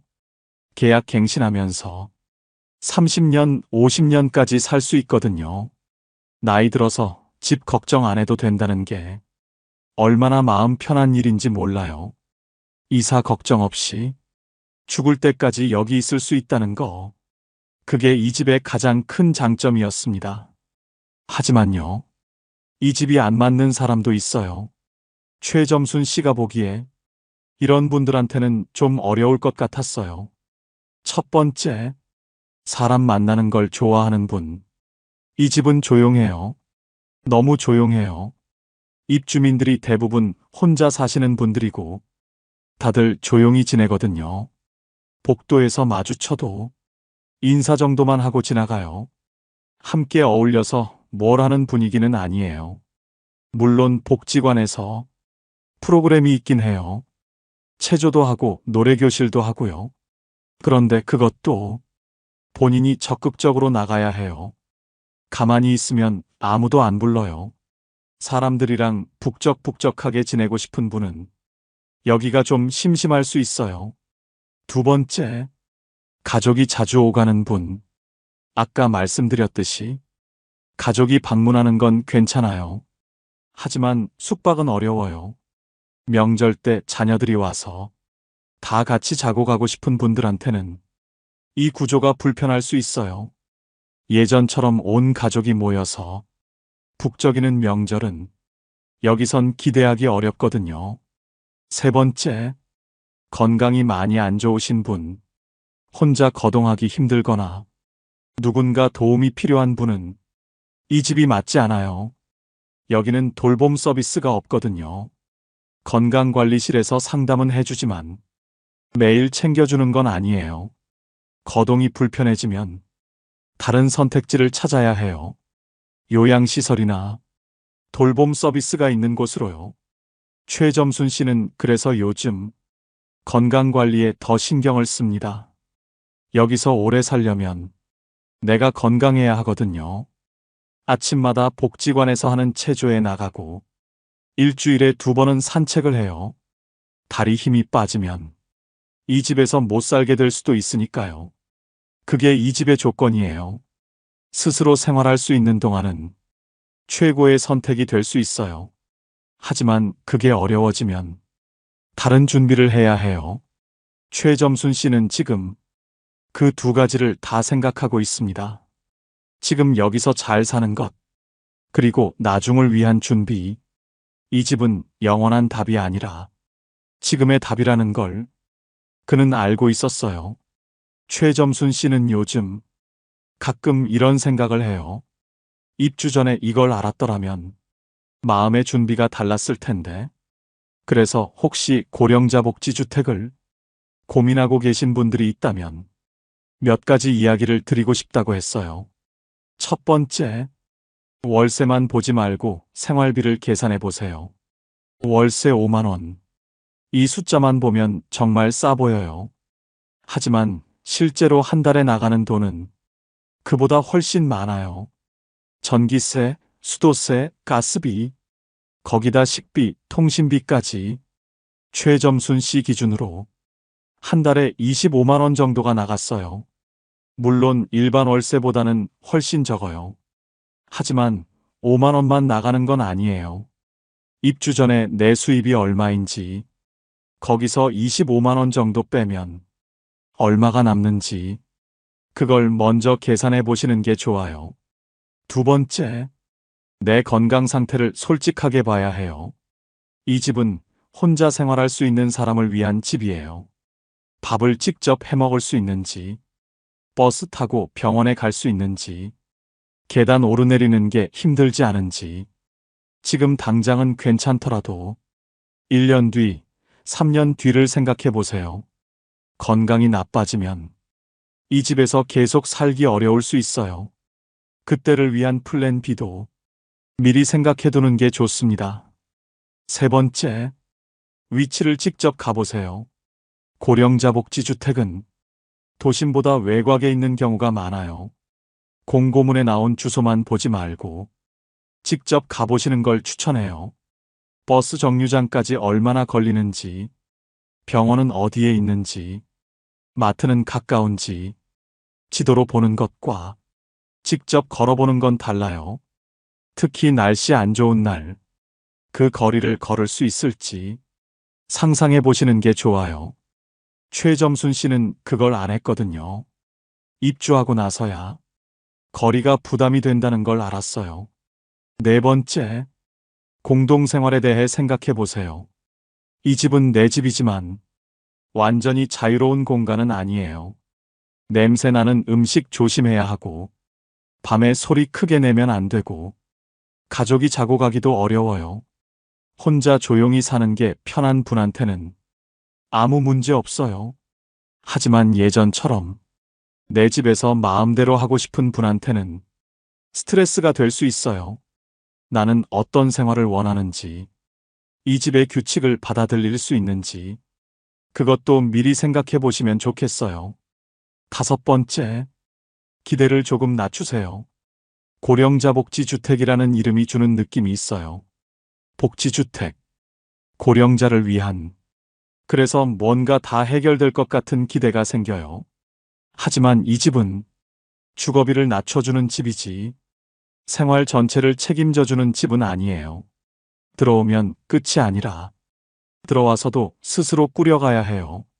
그 마음의 준비가 있어야 입주하고 나서 실망하지 않아요. 최점순 씨는 처음에 그걸 몰랐어요. 월세 5만 원이라는 말에 모든 걱정이 끝날 줄 알았거든요. 막상 살아보니까 끝난 게 아니라 시작이었어요. 새로운 환경에 적응하고, 새로운 규칙을 배우고, 새로운 불편함과 타협하고, 그게 이 집에서의 생활이었습니다. 그래도 최점순 씨는 말해요. 후회하지 않는다고. 월세 35만 원 내면서 불안하게 살던 때보다 지금이 훨씬 낫다고. 다만 알고 들어오는 것과 모르고 들어오는 건 다르다고. 그래서 이 이야기를 하고 싶었다고요. 오늘 이야기를 정리해 볼게요. 고령자 복지주택, 월세 5만 원, 보증금 300만 원, 평생 살 수 있는 집. 숫자만 보면 정말 좋아 보여요. 실제로 좋은 점도 많고요. 하지만 그 안에는 숫자로 보이지 않는 것들이 있었어요. 생활비는 따로였고, 아프면 혼자 버텨야 했고, 가족이 자고 가기 어려웠고, 냄새나는 음식도 조심해야 했고, 거리도 시간이 지나면서 부담이 됐어요. 이 집은 좋다 나쁘다로 단정할 수 있는 곳이 아니었습니다. 나한테 맞는지 안 맞는지 그걸 따져봐야 하는 곳이었어요. 혼자서 생활할 수 있고, 조용한 일상이 편하고, 경제적 부담을 줄이고 싶은 분한테는 정말 좋은 선택이 될 수 있어요. 하지만 가족과 자주 함께하고 싶고 누군가 도움이 필요한 상황이라면 다른 선택지를 먼저 알아보시는 게 좋겠어요. 오늘 이야기가 고령자 복지주택을 고민하시는 분들께 조금이나마 도움이 됐으면 좋겠습니다. 궁금한 점이 있으시면 댓글로 남겨주세요. 영상이 도움이 되셨다면 좋아요와 구독 부탁드려요. 주변에 이런 정보가 필요한 분이 계시다면 공유해 주시면 감사하겠습니다. 다음에 또 현실적인 이야기로 찾아올게요. 봄날 이야기였습니다. 감사합니다. 요즘엔 실버타운 안 갑니다. 이 말 단순한 유행이 아닙니다. 한때는 노후의 로망이었죠. 비싼 돈 내고 들어가면 편하게 살 줄 알았어요. 하지만 지금 진짜 부자들은 그 길을 가지 않습니다. 그들은 이미 새로운 노후 주거를 선택했습니다. 비싸지만 이유가 있는 곳, 요양원보다 품격 있고 실버타운보다 자유로운 곳.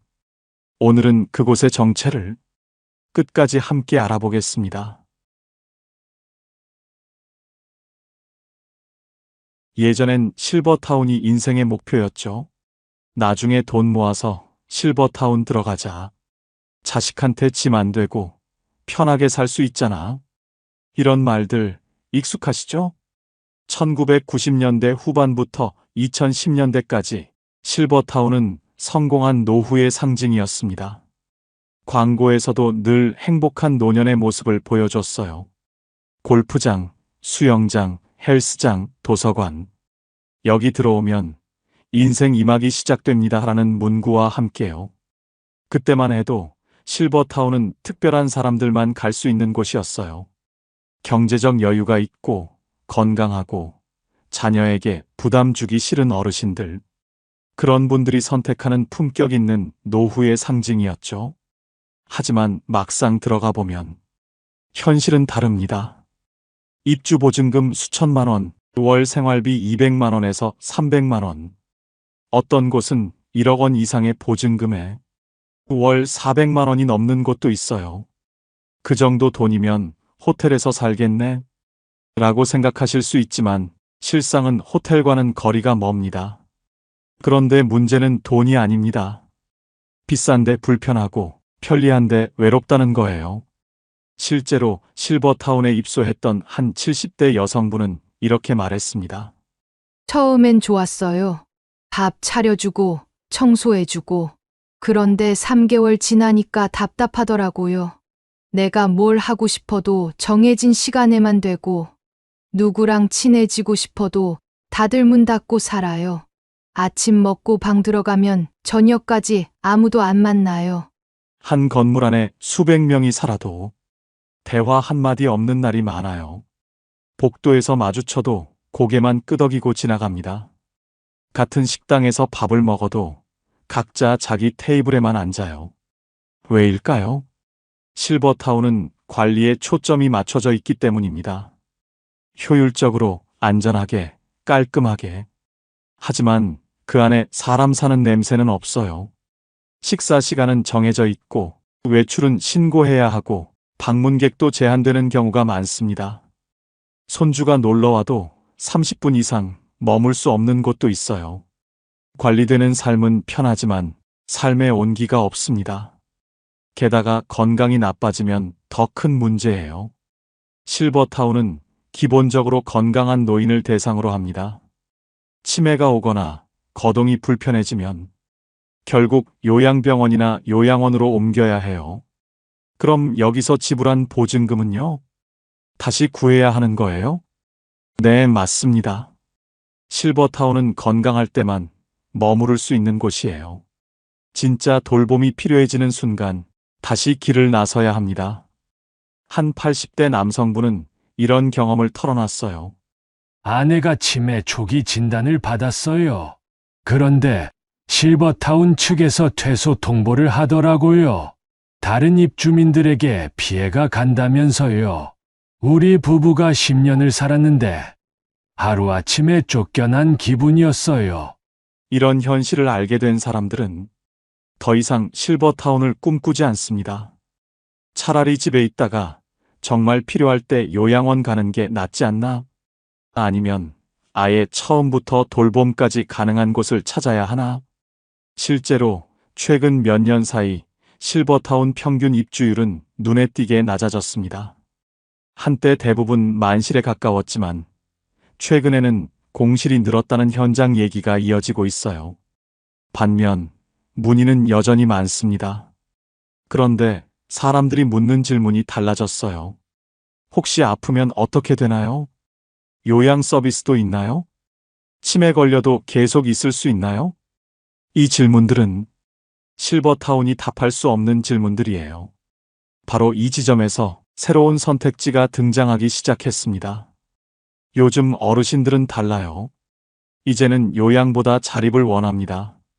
1950년 60년대생, 즉 지금의 60대 70대는 이전 세대와 확실히 다릅니다. 이분들은 한국의 경제 성장을 이끈 세대예요. 스스로 결정하고 일하고 성취해온 분들이죠. 대학 진학률도 높고 해외여행도 다녀왔고 인터넷도 쓸 줄 알아요. 그래서 나이가 들었다고 해서 누군가에게 관리당하는 삶을 원하지 않아요. 돌봄은 필요하지만 내 생활은 내가 지키고 싶다. 자식에게 부담 주기 싫지만 외롭게 살긴 싫다. 도움은 받되 의존하고 싶진 않다. 이런 마음이 커지면서 새로운 형태의 노후 주거가 주목받고 있습니다. 실제로 최근 설문조사에 따르면 65세 이상 노년층의 78%가 자립적인 생활을 유지하면서도 필요시 돌봄을 받을 수 있는 주거 형태를 원한다고 답했습니다. 그리고 이들이 가장 두려워하는 건 존엄의 상실이었어요. 내가 치매 걸리면 어떡하지? 거동이 불편해지면 자식들한테 짐이 되는 거 아냐? 요양원 가면 사람 취급도 못 받는다던데. 한 70대 남성분은 이렇게 말했습니다. 형이 요양원에 있어요. 한 달에 한 번 면회 가는데 갈 때마다 마음이 아파요. 형은 평생 회사 임원이었거든요. 그런데 거기선 그냥 302호 환자예요. 밥 먹여주고 기저귀 갈아주고. 물론 직원들이 최선을 다하는 거 알아요. 근데 나는 저렇게 살고 싶지 않더라고요. 이런 두려움 속에서 노년층이 원하는 건 명확해졌습니다. 첫째, 독립된 공간. 나만의 방, 나만의 화장실, 나만의 시간. 단체 생활이 아니라 개인 생활이 보장되는 곳. 아침에 일어나서 커피 한 잔 마시고, TV 보고, 책 읽고, 이런 소소한 일상이 가능한 곳 말이에요. 둘째, 선택 가능한 돌봄. 아플 때, 필요할 때만 도움받고, 평소엔 내가 원하는 대로 살 수 있는 곳. 오늘은 밥 안 먹고 싶어요 라고 말할 수 있고, 오늘은 방 청소 안 해도 돼요 라고 할 수 있는 자유. 셋째, 품격 있는 환경. 요양원처럼 환자 취급받지 않고 한 사람의 어른으로서 존중받는 곳. 이름이 아니라 호칭으로 불리고 식사도 병원식이 아니라 일반 가정식처럼 나오는 곳. 넷째, 커뮤니티.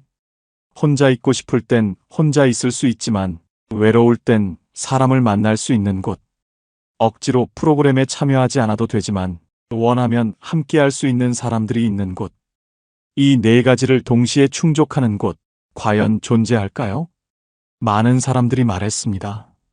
그런 곳이 있으면 얼마나 좋겠어요. 근데 현실적으로 불가능하죠. 그럼 호텔이나 다름없는데 그런 곳이 어디 있어요? 하지만 불가능하지 않았습니다. 혼자 살아도 안전하고 필요할 땐 돌봄이 연결되고 무엇보다 내 공간이 보장되는 곳. 이미 그런 곳이 만들어지고 있었고 사람들은 조용히 그러나 빠르게 그곳으로 향하고 있었습니다. 문제는 아직 아는 사람이 많지 않다는 것. 그리고 알아도 어디에 있는지 찾기 어렵다는 것. 하지만 오늘 여러분은 그 정보를 정확히 알게 될 겁니다. 그리고 이 정보는 여러분의 부모님 혹은 여러분 자신의 앞으로의 20년에서 30년을 완전히 바꿀 수 있는 정보입니다. 이런 공간이 있다고 하면 얼마나 비싸길래? 하고들 묻습니다. 맞아요. 싸지 않습니다. 월 200만 원대부터 많게는 400만 원 이상. 일반 요양원의 3배에서 4배 수준이에요. 실버타운과 비슷하거나 오히려 더 비싼 곳도 있습니다. 그런데도 대기자가 늘어나고 있습니다. 최근 1년에서 2년 사이 새 입소 문의가 몇 배로 늘었다는 얘기가 많고 일부 시설은 대기 인원이 수십 명에 달한다는 답변을 받기도 합니다. 도대체 왜? 그냥 비싼 요양원 아닌가? 아닙니다.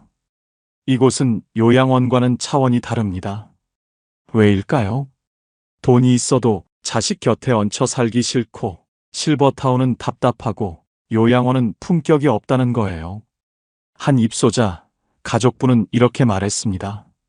어머니가 파킨슨병 진단을 받으셨어요. 집에서 모시기엔 저희 부부가 맞벌이라 힘들고 요양원은 어머니 자존심이 허락 안 하시더라고요. 실버타운도 알아봤는데 병이 있으니 안 받아주더라고요. 그러다 이곳을 알게 됐어요. 어머니가 직접 보시고 여기라면 괜찮겠다고 하셨어요. 진짜 부자들이 이곳을 선택하는 이유, 크게 세 가지입니다. 첫째, 존엄이 지켜집니다. 이곳은 사람을 환자 번호로 부르지 않아요. 김 여사님, 박 사장님처럼 존칭을 씁니다. 식사도 병원식이 아니라 일반 가정식이고 원하면 와인 한 잔도 마실 수 있어요. 방 안에는 본인이 쓰던 가구를 가져올 수도 있고 가족 사진을 벽에 걸 수도 있습니다. 이게 작은 차이 같지만 엄청난 차이예요. 한 80대 남성분은 이렇게 말씀하셨습니다. 평생 일하면서 모은 게 돈만은 아니거든요. 자존심도 있고 품위도 있어요. 그런데 요양원 가면 그게 다 사라져요. 여긴 달라요. 나를 한 사람으로 대해줘요. 둘째, 건강 상태가 변해도 계속 살 수 있습니다. 실버타운의 가장 큰 문제점 기억하시죠? 건강이 나빠지면 나가야 한다는 것. 하지만 이곳은 다릅니다. 처음 입소할 때는 건강했어도 시간이 지나 치매가 오거나 거동이 불편해져도 그대로 머물 수 있어요. 왜냐하면 이곳은 처음부터 돌봄을 전제로 설계된 공간이거든요. 간호사가 24시간 상주하고 요양보호사가 각 유닛을 담당합니다. 한 70대 여성분의 이야기입니다. 남편이 뇌졸중으로 쓰러졌어요. 한쪽이 마비됐죠. 그런데 여기선 재활 치료도 받고 식사 보조도 받으면서 계속 같은 방에서 지낼 수 있었어요. 저도 옆 유닛에 있으니까 매일 남편 보러 갈 수 있고요. 만약 일반 실버타운이었으면 남편은 요양병원 가고 저는 혼자 남았을 거예요. 셋째, 가족에게 죄책감을 주지 않습니다. 자식들은 부모를 모시고 싶어도 현실적으로 어려워요. 맞벌이 부부가 대부분이고 육아와 일을 병행하기도 벅찹니다. 그렇다고 부모를 요양원에 모시면 주변에서 자식이 불효한다는 소리를 듣기 쉽죠. 하지만 이곳은 다릅니다. 어머니, 좋은 곳에 계시네요. 시설 정말 깔끔하고 좋던데요? 오히려 주변에서 부러워합니다. 자식들도 떳떳하게 말할 수 있어요. 우리 엄마 유니트 케어에 계셔.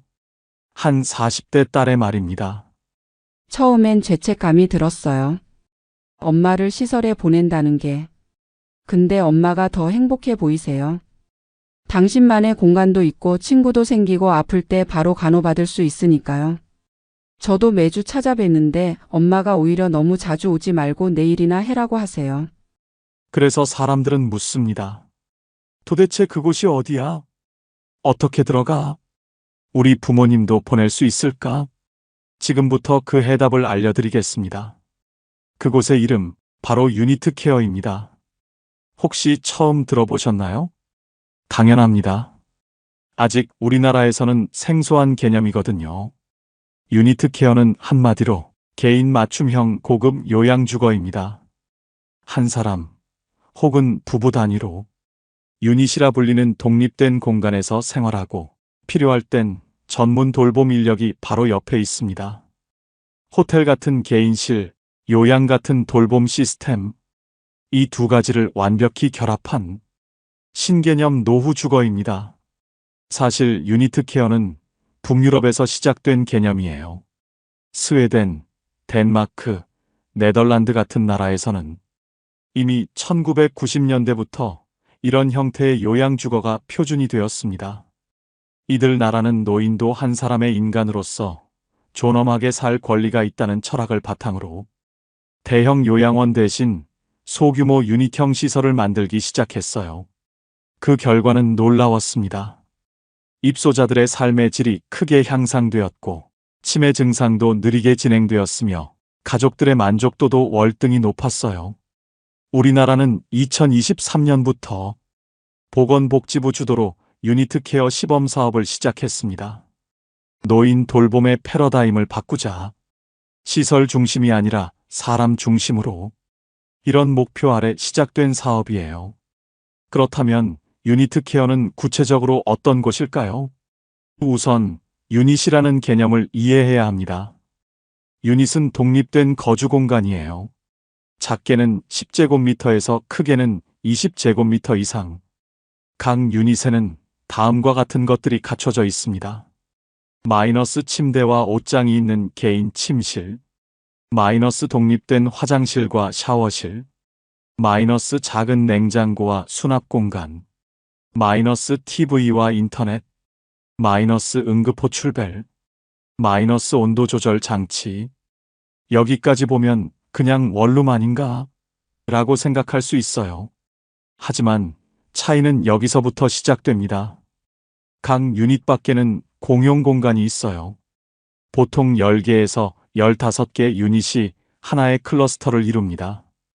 이 클러스터마다 마이너스 공용 거실, 마이너스 식당, 마이너스 작은 주방, 마이너스 세탁실, 마이너스 간호 스테이션, 이 갖춰져 있어요.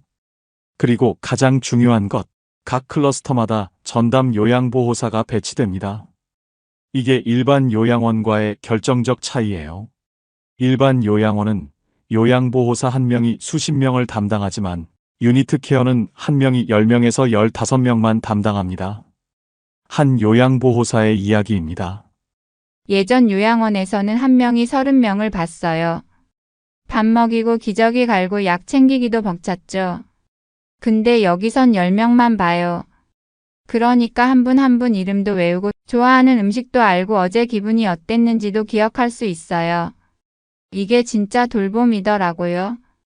또한 유니트 케어는 의료진이 상주하는 곳이 많습니다. 간호사는 24시간 대기하고 필요시 의사가 방문합니다. 물리치료사, 작업치료사, 영양사도 함께 일해요. 그래서 입소자가 갑자기 아파도 바로 대응할 수 있습니다. 한 입소자 가족의 말입니다. 아버지가 새벽에 갑자기 가슴 통증을 호소하셨대요. 간호사가 바로 달려가서 응급처치하고 119 부르고 병원까지 동행했어요.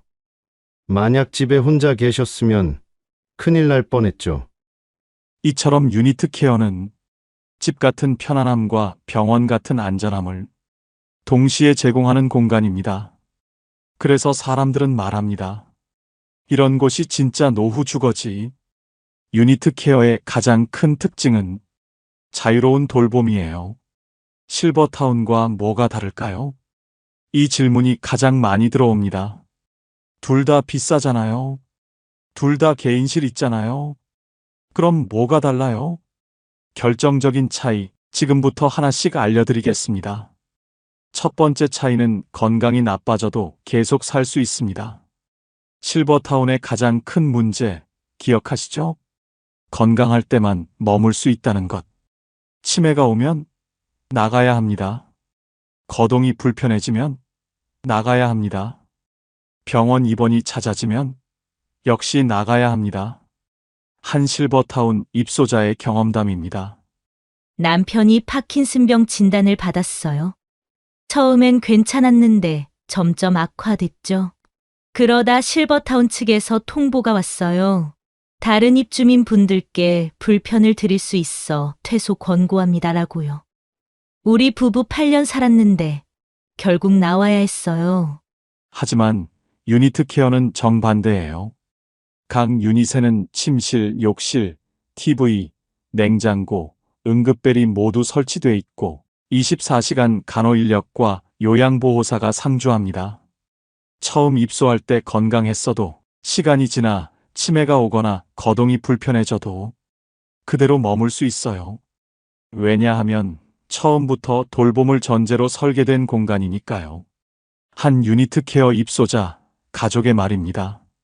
어머니가 처음 입소하실 땐 건강하셨어요. 그런데 2년 뒤 치매 초기 진단을 받으셨죠. 저희는 이제 다른 데로 옮겨야 하나 걱정했는데 시설 측에서 괜찮습니다. 저희가 끝까지 모시겠습니다라고 하더라고요. 지금은 치매가 좀 더 진행됐지만 같은 방에서 편안히 지내세요. 두 번째 차이는 의료 서비스가 기본입니다. 실버타운에는 의료진이 없어요. 간호사가 있는 곳도 있지만 상주하지 않습니다. 아프면 본인이 알아서 병원 가야 해요. 혹은 가족이 데려가야 하죠. 심야에 갑자기 아프면 119 불러야 합니다. 하지만 유니트 케어는 다릅니다. 간호사가 24시간 상주하고 필요시 의사가 방문합니다. 물리치료사, 작업치료사도 있어요. 새벽에 갑자기 가슴이 아파도 응급벨 누르면 2분 안에 간호사가 달려옵니다. 한 입소자의 경험담이에요. 새벽 3시에 갑자기 숨이 안 쉬어지더라고요. 응급벨 눌렀더니 간호사분이 바로 오셨어요. 산소 포화도 재고, 혈압 재고, 바로 응급처치 하셨죠? 그리고 119 부르고 병원까지 동행해 주셨어요. 만약 실버타운이었으면 혼자 전화기 찾느라 허둥댔을 거예요. 세 번째 차이는 소규모 커뮤니티가 형성됩니다. 실버타운은 보통 대규모예요. 한 건물에 200명, 300명씩 살아요. 그러다 보니 얼굴은 마주쳐도 이름은 모르는 사람이 대부분이죠. 복도에서 스쳐 지나가고 식당에서 마주쳐도 인사만 하고 각자 방으로 돌아갑니다. 사람은 많은데 외롭다. 실버타운 입소자들이 가장 많이 하는 말이에요. 하지만 유니트 케어는 10명에서 15명이 하나의 가족 단위로 생활합니다. 공용 거실도 아늑하고 식당도 가정집 식당처럼 작아요. 매일 같은 사람들과 얼굴 보고 자연스럽게 이야기 나누고 생일이면 함께 축하해주죠. 한 입소자 어르신의 이야기입니다. 예전 실버타운에선 300명이 살았어요. 근데 친한 사람 하나 없었죠. 여긴 우리 유닛에 12명 살아요. 다 가족 같아요. 아침에 어제 잘 주무셨어요? 부터 시작해서 저녁에 내일 또 봐요까지. 이게 진짜 사는 거더라고요. 네 번째 차이는 돌봄 강도를 선택할 수 있습니다. 실버타운은 기본적으로 자립을 전제로 해요. 밥 차려주고 청소해주는 건 기본이지만 개인 간병이나 돌봄은 별도 비용이에요. 그것도 아주 비쌉니다.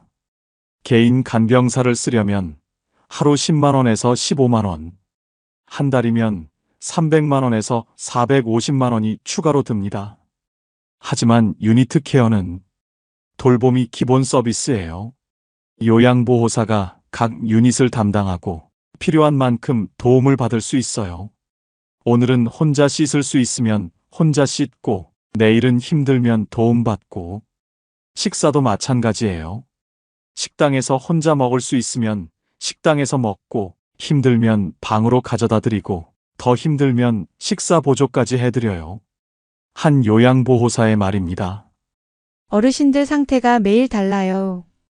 오늘 건강하셔도 내일 컨디션이 안 좋을 수 있거든요. 그래서 저희는 매일 체크해요. 오늘은 어떠세요? 혼자 하실 수 있으세요? 필요한 만큼만 도와드리죠. 이게 진짜 맞춤 돌봄이에요. 실버타운은 기본 비용 외에 추가 비용이 정말 많아요. 개인 간병 따로, 병원 동행 따로, 특식 먹고 싶으면 또 따로, 특수 세탁도 따로예요. 월 300만 원 낸다고 끝이 아니에요. 여기저기 추가하다 보면 어느새 400만 원, 500만 원 훌쩍 넘어가죠.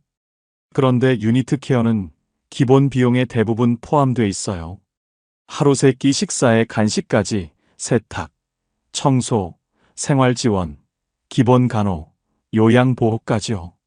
물론 의료비나 특수치료는 별도지만 일상적인 돌봄은 거의 다 포함이에요. 이게 바로 실버타운 대신 유니트 케어를 선택하는 이유입니다. 나이 들어도 품격 있게 살고 싶고, 아파도 쫓겨나지 않는 곳에서 살고 싶고, 돌봄은 받되 혼자만의 공간은 지키고 싶은 거죠.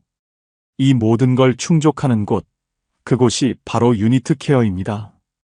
유니트 케어는 단순한 요양시설이 아닙니다. 개인 맞춤 돌봄을 중심으로 한 새로운 노년 주거 모델이에요. 그런데 모든 유니트 케어가 똑같지는 않아요. 크게 세 가지 유형으로 나뉘는데요. 각자 건강 상태와 경제적 여건에 따라 선택할 수 있어요. 하나씩 살펴볼게요. 첫 번째는 요양병원 부설형 유니트 케어예요. 이름 그대로 요양병원 안에 만들어진 유니트 케어죠. 의료진이 상주하고요. 재활치료랑 간호 중심의 돌봄을 제공합니다. 여기는 누가 들어갈 수 있냐면요. 장기요양 등급 1등급에서 5등급을 받은 분들만 입소할 수 있어요. 장기요양 등급이 뭔지 모르시는 분들 많으실 텐데요. 국민건강보험공단에서 평가하는 돌봄 필요도 등급이에요. 쉽게 말하면 얼마나 돌봄이 필요한지 판정하는 거죠. 1등급이 가장 중증이고요. 5등급이 가장 경증입니다.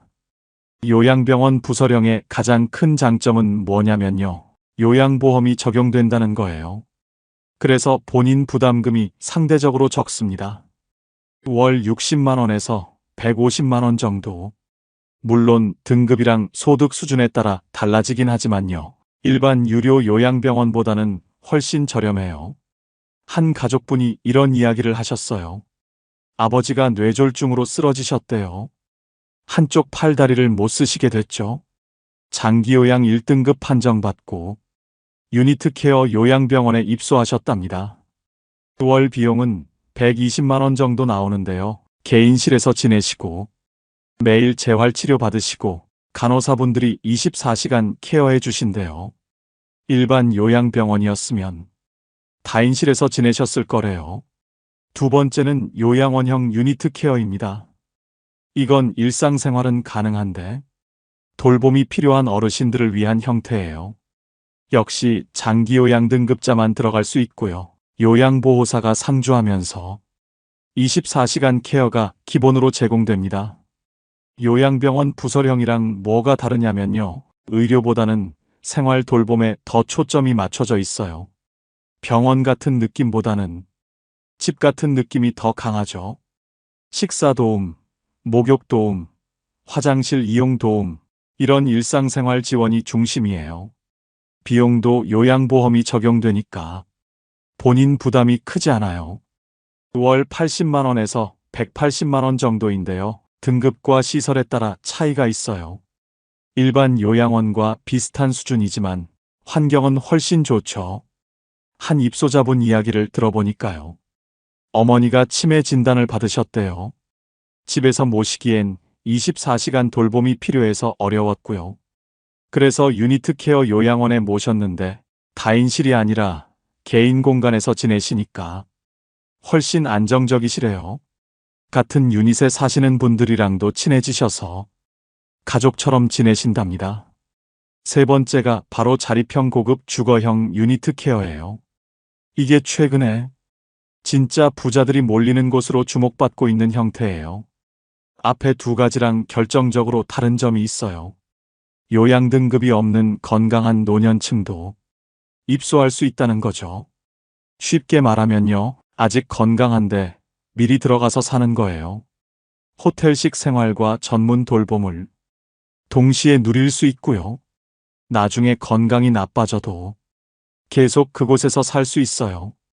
그런데 이 자립형은 전액 자비 부담이에요. 요양보험 적용이 안 돼요. 그래서 비용이 확 올라가죠. 1인실은 월 170만 원에서 300만 원대, 부부실은 250만 원에서 400만 원 이상입니다. 여기엔 뭐가 포함되냐면요. 식사, 세탁, 청소, 간식, 생활지원 서비스가 다 포함돼요. 의료랑 간병은 필요할 때 별도로 청구되고요. 그러니까 한 달 총 비용은 평균 250만 원에서 400만 원 이상 보시면 돼요. 와, 진짜 비싸네요. 네, 맞아요. 비쌉니다. 실버타운이랑 비슷하거나 더 비싼 수준이에요. 그런데도 사람들이 몰리는 이유가 있어요. 실버타운은 건강할 때만 있을 수 있잖아요. 아프면 나가야 하고요. 그런데 여기는 한번 들어가면 건강이 나빠져도 계속 있을 수 있어요. 요양보호사가 상주하니까 돌봄도 받을 수 있고요. 간호사도 24시간 있으니까 응급 상황에도 바로 대응할 수 있고요. 한 70대 부부분 사례를 말씀드릴게요. 부부가 함께 자립형 유니트 케어에 입소하셨대요. 월 비용은 350만 원 정도 나온답니다. 비싸긴 한데요. 두 분 다 건강하실 때 미리 들어가신 거예요. 지금은 편하게 지내시다가 나중에 누가 먼저 아파도 같은 곳에서 계속 함께 있을 수 있으니까 안심이 되신대요. 자녀분이 이런 말씀을 하시더라고요. 부모님 두 분 모시려면 집에서는 도저히 불가능하고요. 그렇다고 따로 떨어뜨려 놓을 수는 없잖아요. 실버타운은 나중에 건강 나빠지면 나가야 하니까 불안하고요. 그래서 처음부터 돌봄까지 가능한 이곳을 선택했어요. 비용은 부담되지만 마음의 평화를 얻었어요. 이게 바로 돈이 있어도 실버타운 대신 유니트 케어를 선택하는 이유입니다. 비싸지만 그만큼의 품격과 관리가 따라오고요. 무엇보다 끝까지 그곳에서 살 수 있다는 안정감. 이게 가장 큰 매력이에요. 자, 이제 가장 중요한 질문이죠. 그래서 유니트 케어가 도대체 어디에 있어요? 우리 부모님도 보낼 수 있나요? 지금 들으실 내용은 2025년 10월 기준 보건복지부 공식 자료를 바탕으로 정리한 현황입니다. 정확한 정보니까 잘 들어주세요. 현재 보건복지부의 공식 유니트 케어 시범 사업은 전국 7개 시설에서 총 11개 유니트가 운영 중입니다. 뭐야, 겨우 11개밖에 안 돼요? 네, 맞아요. 아직 많지 않아요.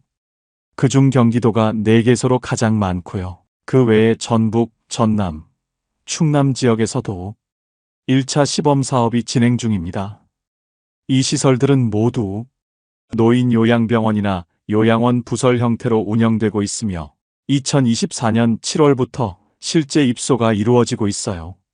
그러니까 지금 시점에서 실제로 사람들이 살고 있는 곳이에요. 한 입소자 가족분 이야기를 들어봤어요. 작년 여름에 경기도에 있는 유니트 케어 시설에 어머니를 모셨어요. 처음엔 반신반의했는데 가보니까 정말 달랐어요. 개인실도 깔끔하고 간호사분들도 친절하시고 무엇보다 어머니가 편안해 하시더라고요. 그런데 중요한 소식이 하나 더 있어요. 2025년 7월부터는 2차 유니트 케어 시범 사업이 시작될 예정이에요. 약 20개 유니트가 새로 선정되어 현재보다 2배 가까이 늘어날 계획입니다. 그럼 지금 신청하면 되나요? 잠깐만요. 여기서 주의하셔야 할 게 있어요. 지금 시점인 10월 기준으로는 2차 시설이 아직 본격 운영되진 않았고요. 선정 및 준비 단계에 있습니다. 즉, 현재는 1차 시범 사업 11개 유니트가 운영 중이고 내년부터는 본격적으로 전국 확대가 이루어질 예정이에요. 그럼 우리 지역에는 없는데 어떡하죠? 이게 지금 많은 분들이 겪는 어려움이에요. 서울에는 아직 공식 시범 사업 시설이 없고요. 부산, 대구, 인천 같은 대도시에도 없어요. 그래서 경기도나 다른 지역으로 알아보시는 분들이 많습니다. 한 서울 거주자분은 이렇게 말씀하셨어요. 서울에 살지만 부모님은 경기도 유니트 케어에 계세요. 처음엔 멀어서 걱정했는데 1시간이면 가니까 괜찮더라고요. 주말마다 찾아뵙고 평일엔 영상통화로 얼굴 봐요. 멀어도 좋은 환경에 계시는 게 마음이 편해요. 그리고 또 하나 알아두셔야 할 게 있어요. 공식 시범 사업 외에도 민간에서 운영하는 유니트 케어형 시설들이 조금씩 생기고 있어요.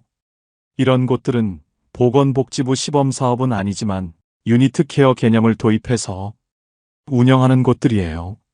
당연히 전액 자비 부담이고요. 비용도 더 비싼 편이에요.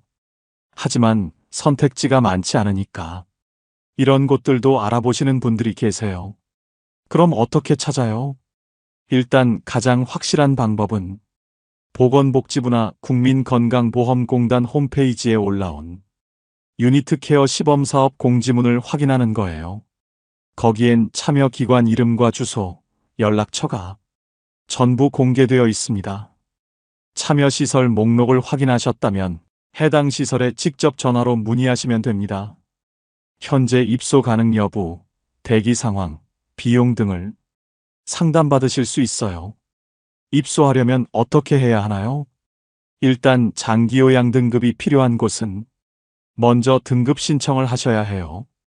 국민건강보험공단에 장기요양 인정 신청을 하시면 직원이 방문해서 평가를 해요. 그리고 등급이 나오면 해당 시설에 직접 연락해서 입소 가능 여부를 문의하시면 됩니다. 자립형 고급 주거형은 등급 없이도 입소 가능하지만 이건 전액 자비라서 비용 부담이 크죠. 그리고 솔직히 말씀드리면요. 지금은 시설 자체가 많지 않아서 입소가 쉽지 않을 수 있어요. 각 시설마다 상황이 다르니까 직접 문의해 보시는 게 가장 확실합니다. 이제 유니트 케어는 요양의 개념을 넘어 노년의 자립과 품격을 함께 담는 새로운 노후 주거 모델로 자리 잡고 있습니다. 아직은 시작 단계예요. 시설도 많지 않고 알려지지도 않았죠. 하지만 빠르게 확대되고 있어요. 내년이면 20개 유니트가 더 생기고 그 다음 해면 더 많이 생길 거예요. 지금은 경기도, 전북, 전남, 충남 이 지역들에만 있지만 머지않아 전국 어디서나 유니트 케어를 선택할 수 있는 날이 올 거예요. 그때가 되면 노후의 기준이 완전히 바뀔 겁니다. 실버타운이 아니라 유니트 케어. 이게 새로운 표준이 되는 거죠. 유니트 케어는 단순한 시설이 아닙니다. 돌봄, 자립, 품격. 이 세 가지를 동시에 지키는 노년의 새로운 주거예요. 지금까지 우리는 노후를 준비할 때 항상 선택을 강요받았어요. 집에서 자식과 살 것인가, 시설로 갈 것인가, 편안함을 택할 것인가, 자유를 택할 것인가. 이 모든 게 양자택일의 문제였죠. 하지만 이제는 달라졌습니다. 유니트 케어는 이 모든 걸 함께 가질 수 있는 곳이에요. 실버타운보다 비싸지만 그만큼 삶의 질이 다릅니다. 예전엔 노후가 버티는 시간이었어요. 건강 버티고, 외로움 버티고, 자식한테 짐 안 되려고 버티고. 하지만 이제는 누리는 시간이 되어야 해요. 나이가 들어도 나로 살 수 있는 시간. 유니트 케어가 제시하는 건 바로 이런 노후예요. 물론 아직 갈 길이 멉니다. 전국에 겨우 11개 유니트밖에 없으니까요. 하지만 시작이 중요합니다. 10년 전만 해도 1인실 요양원은 상상도 못했어요. 5년 전만 해도 유니트 케어라는 말조차 몰랐어요.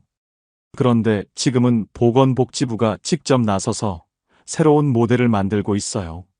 시범 사업이 성공하면 더 많은 시설이 생길 거예요. 5년 후, 10년 후에는 유니트 케어가 요양시설의 표준이 될 수도 있어요. 유니트 케어는 가족 관계도 바꿔놓습니다. 의무가 아니라 사랑으로, 짐이 아니라 존중으로. 부모님은 편안하게 지내시고 자녀는 죄책감 없이 찾아뵐 수 있고, 이게 모두가 행복한 새로운 노후의 모습이에요. 결국 선택의 문제예요. 어떤 노후를 원하느냐, 어떤 삶을 살고 싶으냐. 유니트 케어는 그 선택지 중 하나를 제시합니다. 완벽하진 않지만 가장 진보적인 선택지. 아직 부족하지만 계속 발전하고 있는 선택지. 그리고 머지않아 우리 모두가 선택할 수 있는 표준이 될 선택지. 요즘엔 실버타운 안 갑니다. 진짜 부자들이 몰리는 이유, 이제 아시겠죠? 비싼 이유가 분명한 곳, 유니트 케어. 돌봄이 필요해도 품격은 포기하지 않는 삶. 나이가 들어도 나로 살 수 있는 삶. 그게 바로 새로운 노후의 기준입니다. 유니트 케어가 모든 문제의 해답은 아닙니다. 비용도 부담스럽고 시설도 아직 많지 않고 지역도 제한적이죠. 하지만 분명한 건 이게 올바른 방향이라는 거예요. 10년 후, 20년 후 우리가 나이 들었을 때는 지금보다 훨씬 더 많은 선택지가 있을 겁니다. 그리고 그 선택지 중 하나는 분명 유니트 케어일 거예요. 오늘 이 영상이 여러분의 선택에 조금이라도 도움이 되었길 바랍니다. 부모님을 위해서든 본인을 위해서든 미리 알아두는 것만으로도 충분히 가치가 있으니까요.